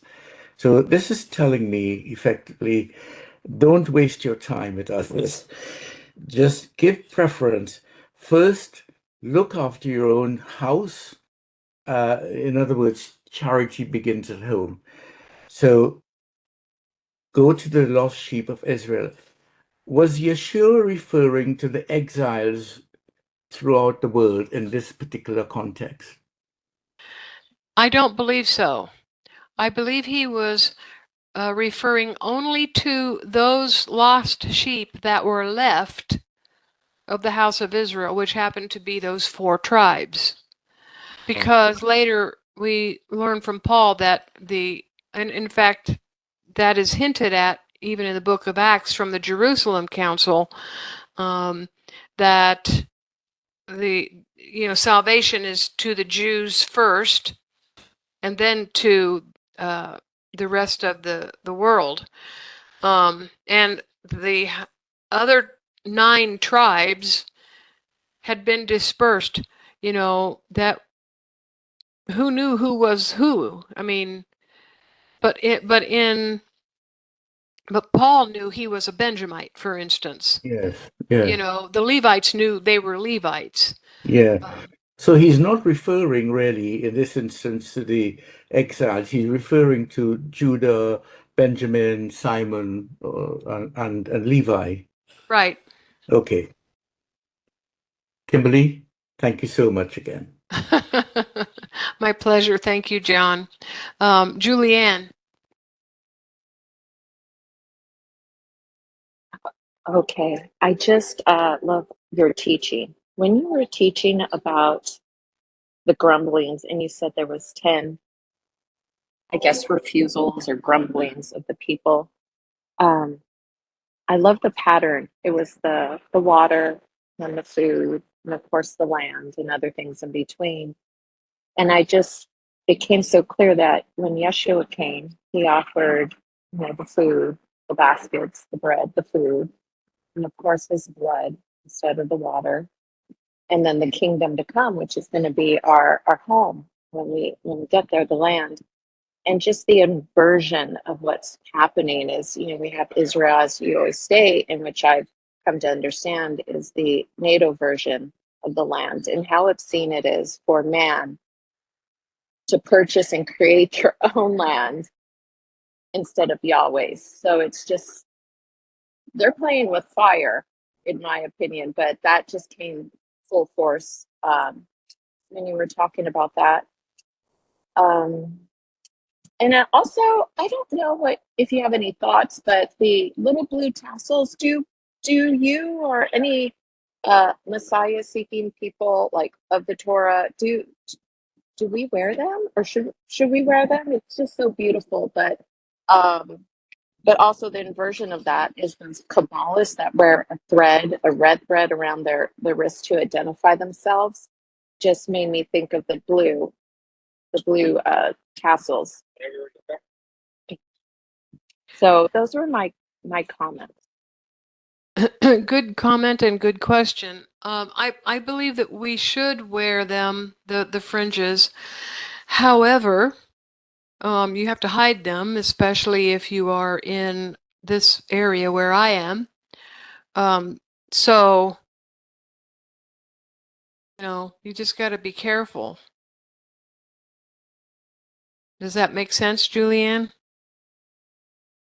It does. Thank you. And women need to wear them as well. That whole chapter there, Numbers 15, was addressed to the congregation. It was not addressed to, Moses didn't say, okay, all the men come over here and hear about these sacrifices and the fringes. And then the women, they get left out of this sacrifices. These are only for the men, and the fringes are only for the men. No.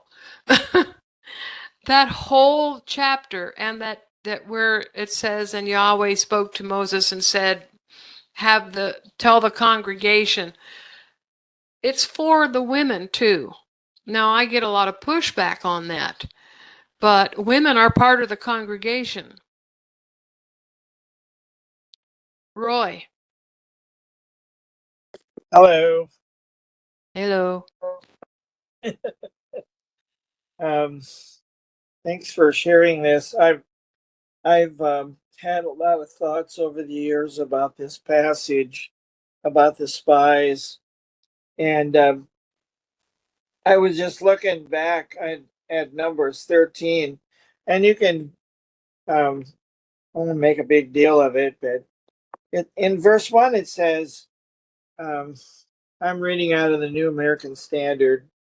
It says, Then the Lord spoke to Moses, saying, Send out for yourself men, so that they may spy out the land of Canaan, which I am going to give to the sons of Israel.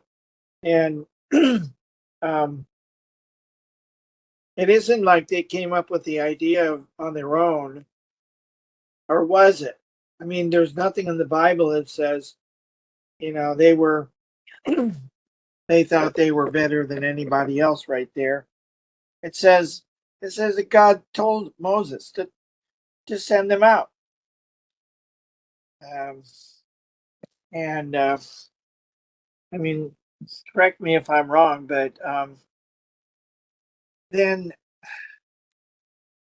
it, one of the things that I get a lot from politics is every,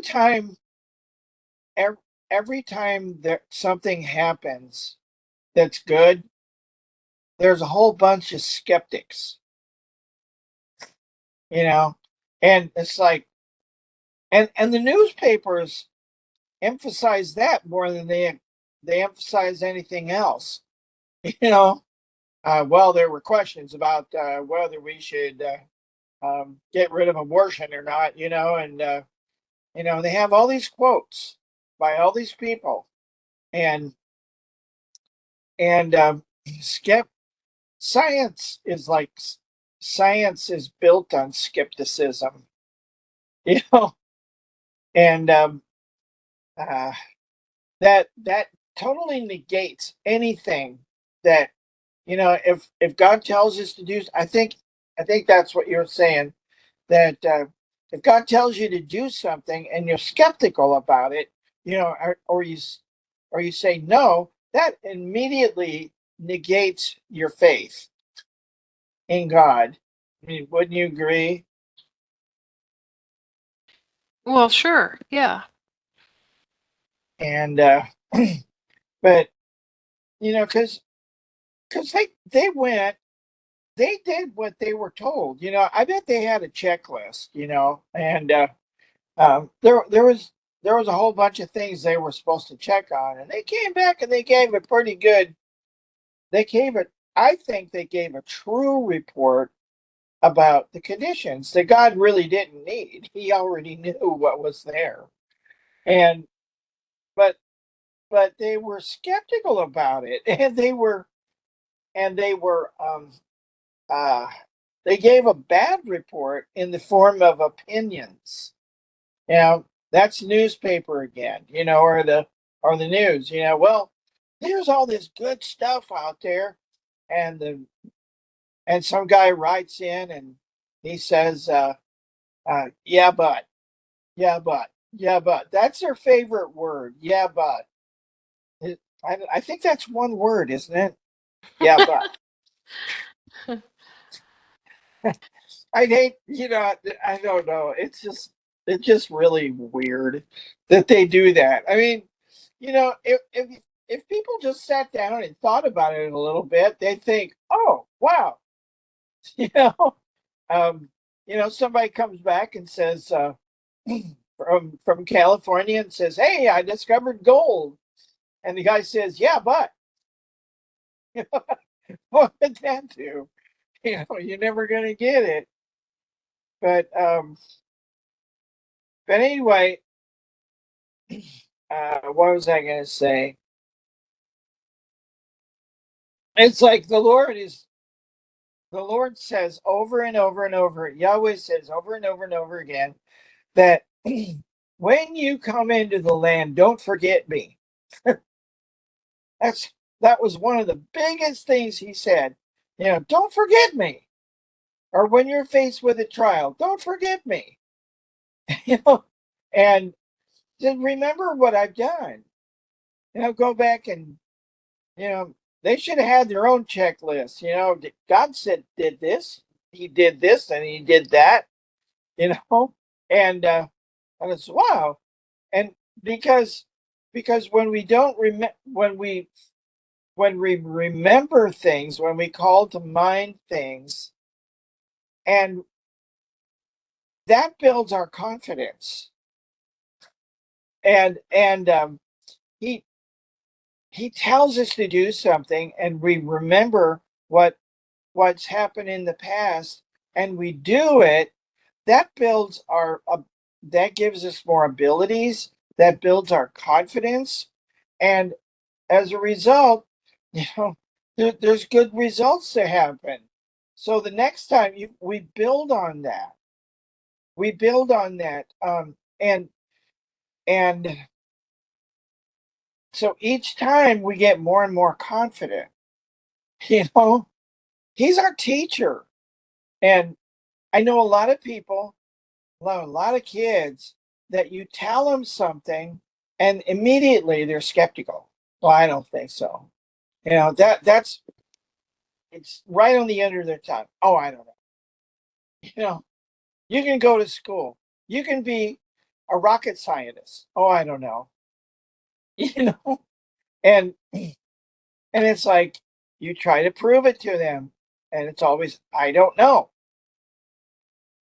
And I think that a lot of people come to Christ, but they don't get rid of the old baggage and the old way of thinking about things. And we need to they need to change not only what they think about, but how they think. Me too, everybody. I don't know. But I've seen that a lot in my life and others, and that's not. I mean, that's not just my opinion. I mean, I've seen it. I've seen when I remind myself of what the Lord's done in my life, and it gives me confidence to do it again.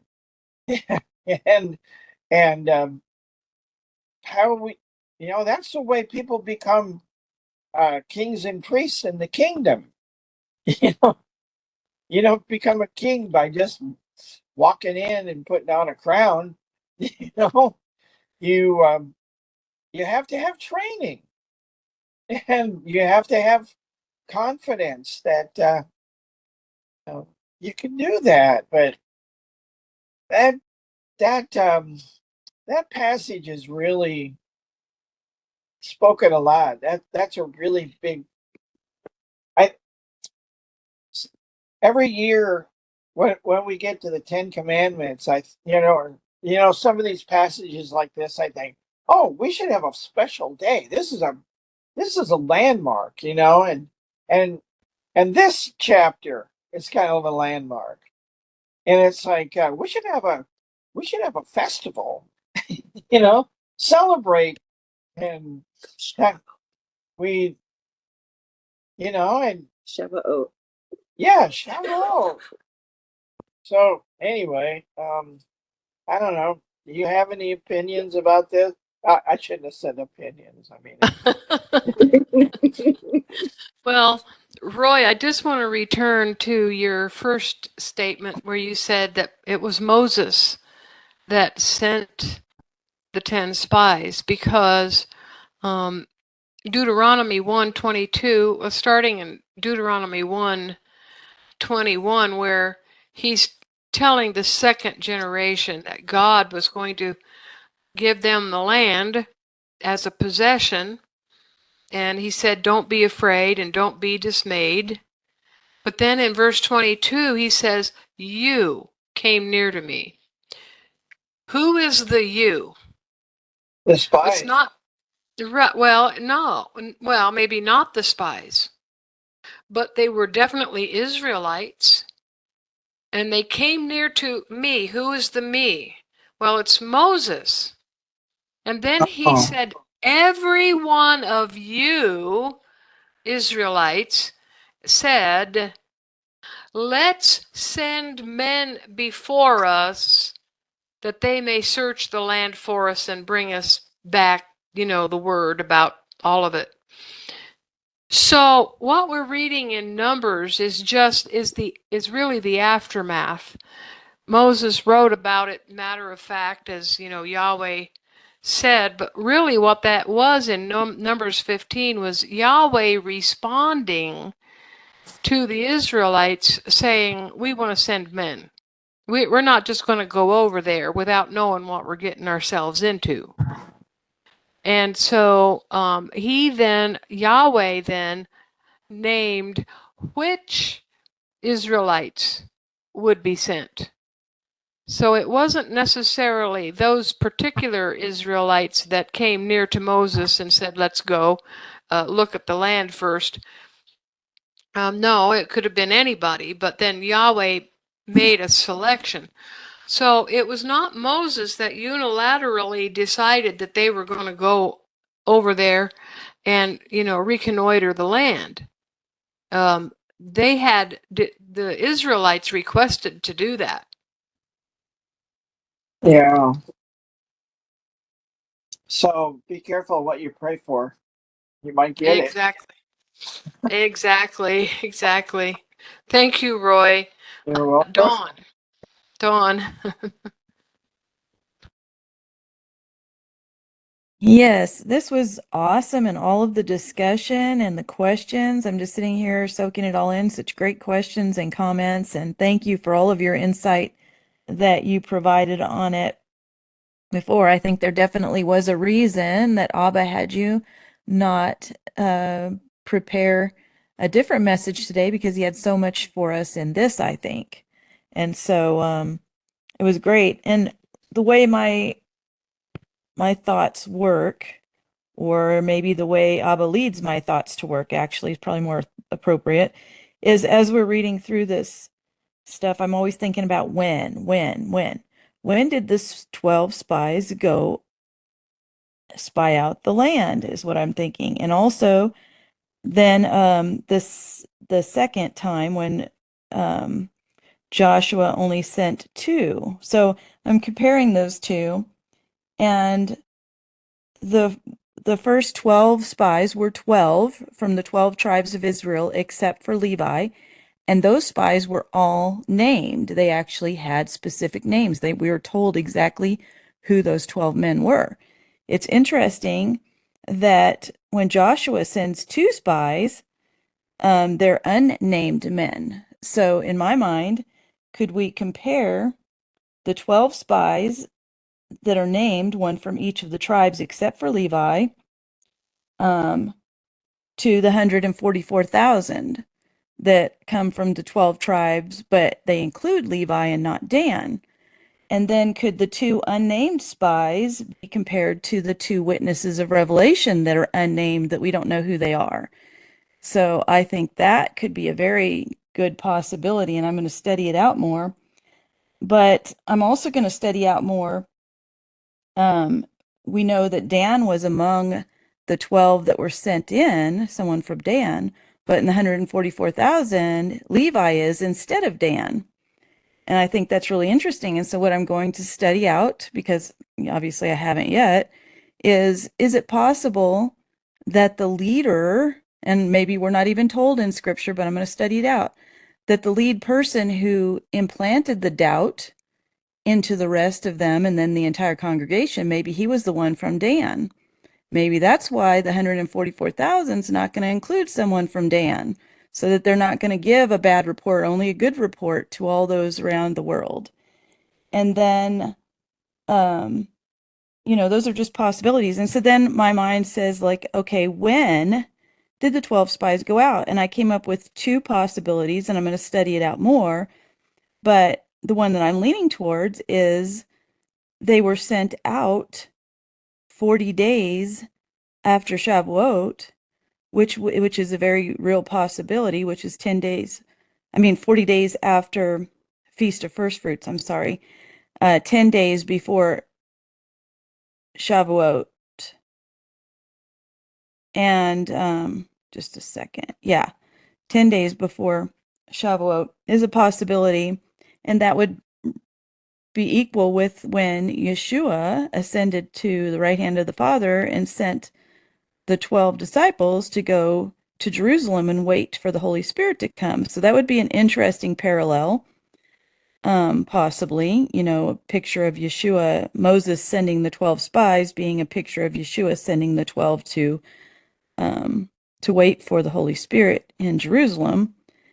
But then the other possibility is that it was 20 days after Shavuot, because I looked it up online and it came up with both.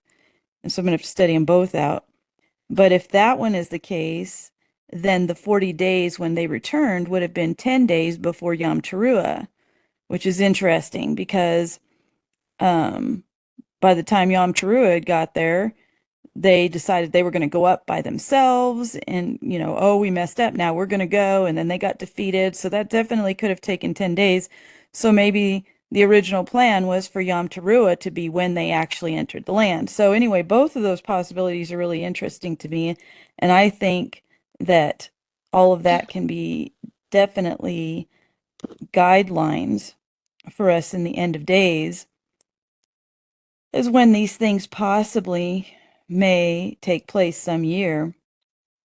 And then, let's see.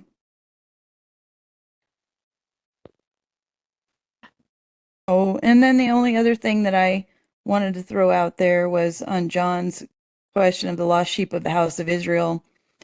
I think, and this is just me, that it might be that the lost sheep of the house of Israel were the scattered tribes that were lost. To me, that's the lost sheep of the house of Israel, because the house of Israel was the northern kingdom. And so then the lost sheep are the ones that they don't know who they are or where they are. They were scattered among the nations, became to look like the nations. And so Yeshua sent all the disciples out to the nations to find them to the ends of the earth. And by doing so, that was part of Yah's plan, was to scatter Israel throughout the nations, so that when they went out to find the lost sheep, all the whosoevers would believe would also be joined to them. And so that was his plan. And my belief, my understanding, was to have the lost sheep of the house of Israel scattered among the nations so that all the nations would hear the good news. And that's all I had to share today, but it was awesome. Very good. The whole thing. Yeah, good comments. I wouldn't be a bit surprised about Dan. I mean, Dan was part of those, 10 tribes that turned back in the day of battle. But Dan also has a specific time when they turned back from battle, which was when they were supposed to be subduing the Philistines, and instead they left. Some of them left their territory and went up north into Laish, which was in Naphtali's territory. But yeah, absolutely, Dan turned back in that day of battle. The reason I don't see that in Matthew 15, the house of Israel pertains to the 9 exiled tribes is because those exiled tribes were still at that time lo ami, not my people. They were called Gentiles. They had lost their identity as Israel. So Yahweh wanted to deal with the remaining people of Israel first, and then as the house of Israel's descendants, who were married into all the Gentiles of the earth, returned, they would return with other people that were actually Gentiles. So what you have here is actually, I hate the word, but you have actually hybrids. They were former Israelites, but now they're Gentiles, but they're mixing in with people who are true Gentiles. And so that's why I believe that the house of Israel he referred to was the house of Israel that was left, because his house has not yet become his people. They're still lo ami, not my people. And they remain that way until after the resurrection.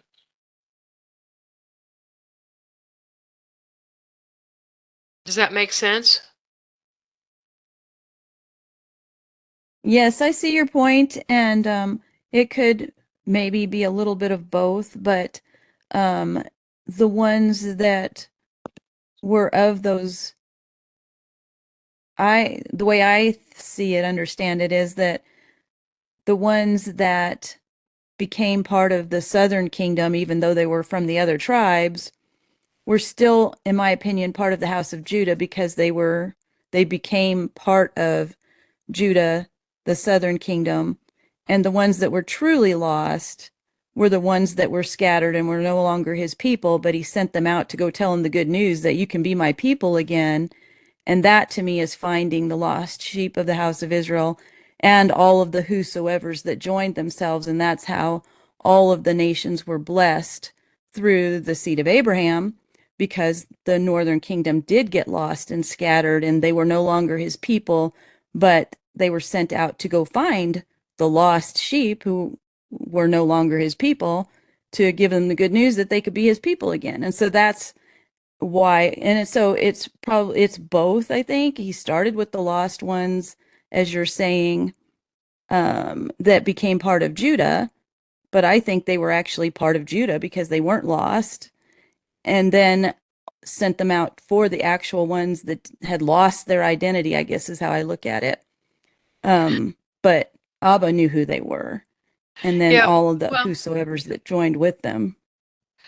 not everyone from the northern tribes was represented in the conversion to be with the southern house. I mean, mostly that was Ephraim, and there's one other tribe that I can't remember, but the other tribes were resettled by Assyria in Right. what we call the West Bank. So yeah, there were some people from the northern kingdom uh, with the house of Judah. That's who was being offered um, the gospel message first. But yeah. I mean, the lo ami, we did not get to become his people again until after the crucifixion, and that's why the apostles went out through all the world and got themselves martyred teaching that. So anyway, thank you, Dawn. Uh, Yeah, good thank good you. points and good discussion. Roy, you have your hand up again, and then Roger.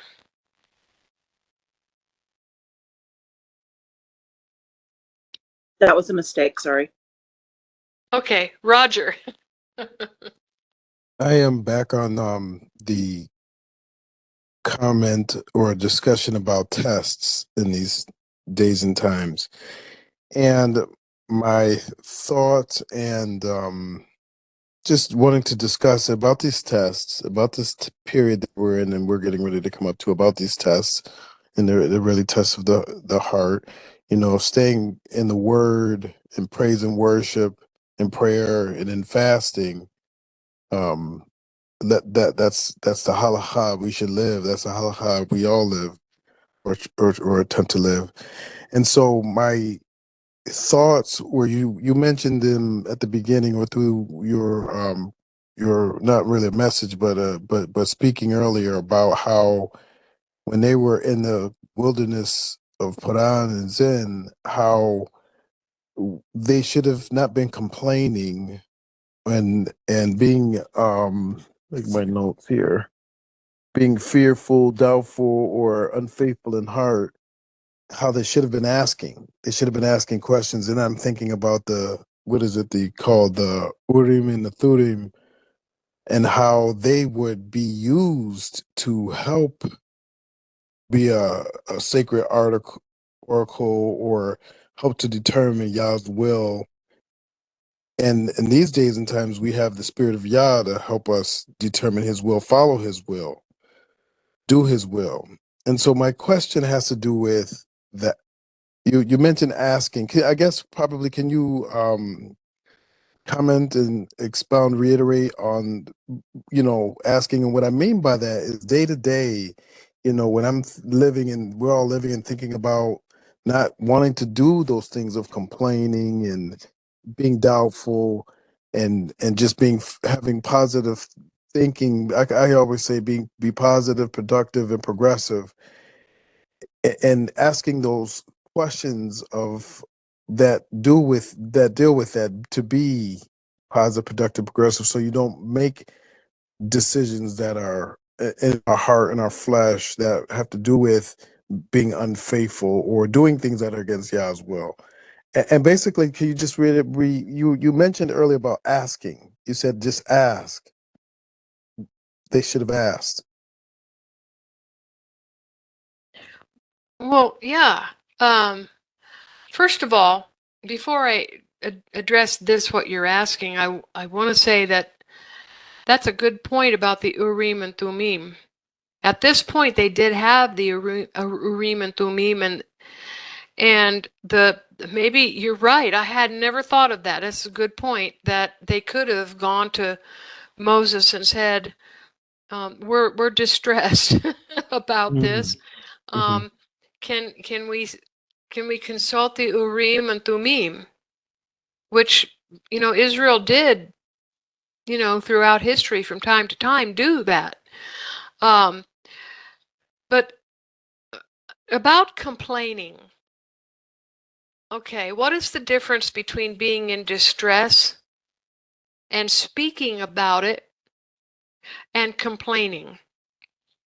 Because, this does not mean that when we are in distress that we don't speak about it. Okay. Yeah. How are we going to bear each other's burdens if we can't hear each other's distress? That's right. Be human about So, it. so what is the difference between complaining and being in distress and telling someone you're in distress? Well, complaining is murmuring to each other without going to Yahweh for help.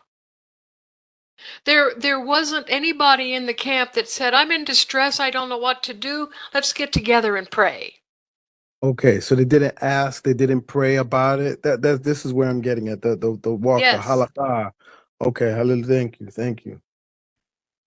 Yeah, I mean, we have to be able to discuss things. We have to be able to make judgments. We have to be able to say this person has sinned, or there's this situation which is wicked, both of which people would say, "We're not supposed to judge." That's not what he said at all. He said we're to judge with righteous judgment and not through our own personal Torahs, but that's for another teaching. But we're not to complain in that we're taking our burden to other people and saying, "I'm in this distress," and then we don't go to Yahweh in prayer about it. Or as you said, we don't go to Moses and say, "Please, let's consult the Urim and Thummim." I think the Lord might have been happy with that, just as he was at other times when they consulted the Urim and Thummim, and he said, "Yes, go for it.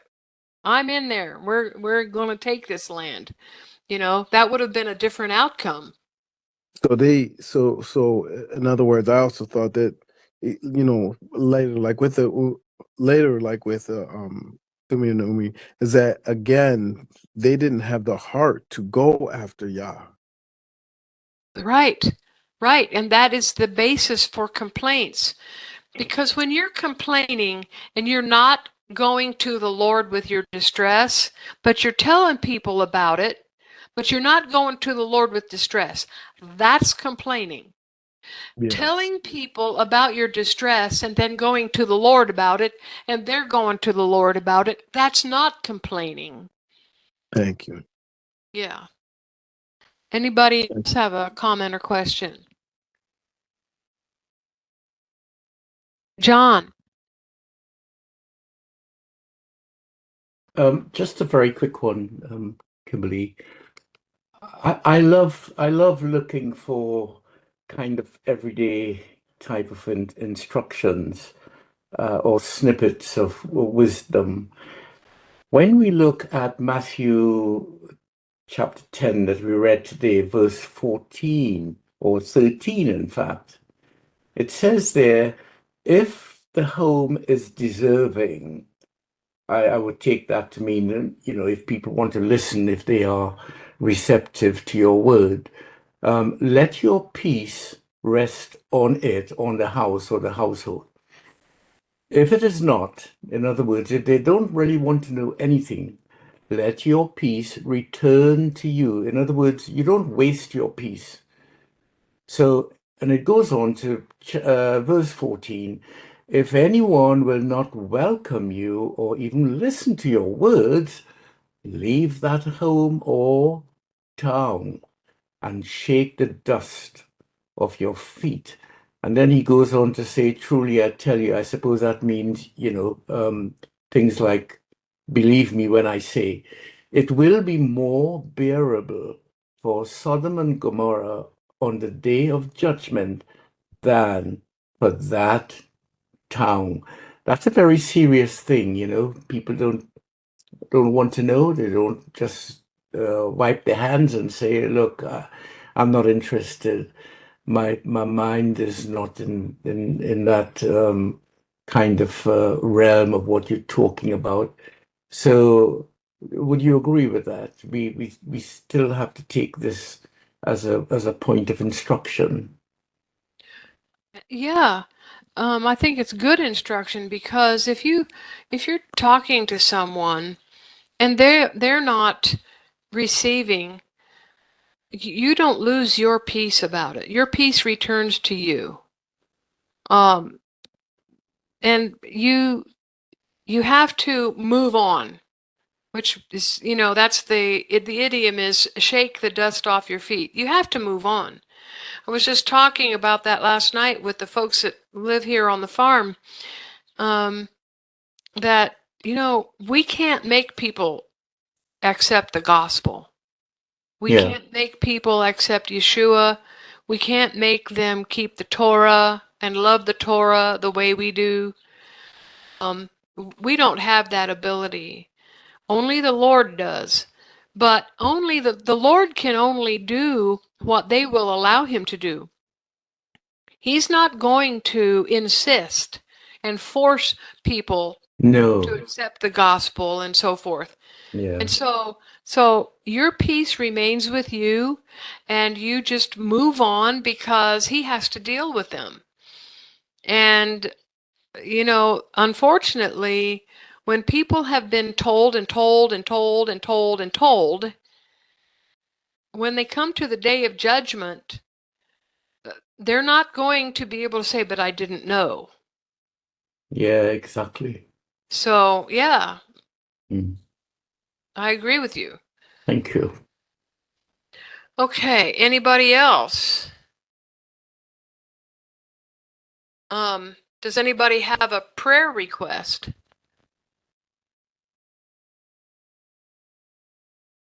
Okay.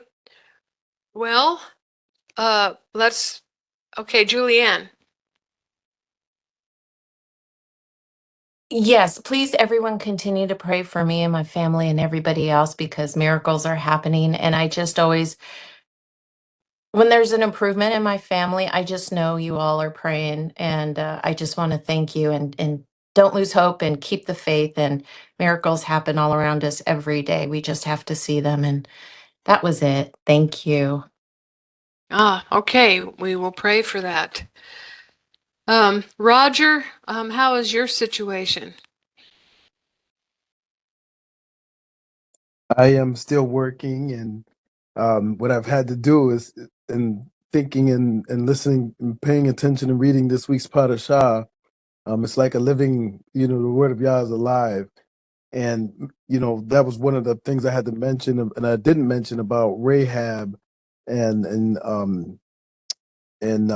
Joshua and being strong and courageous.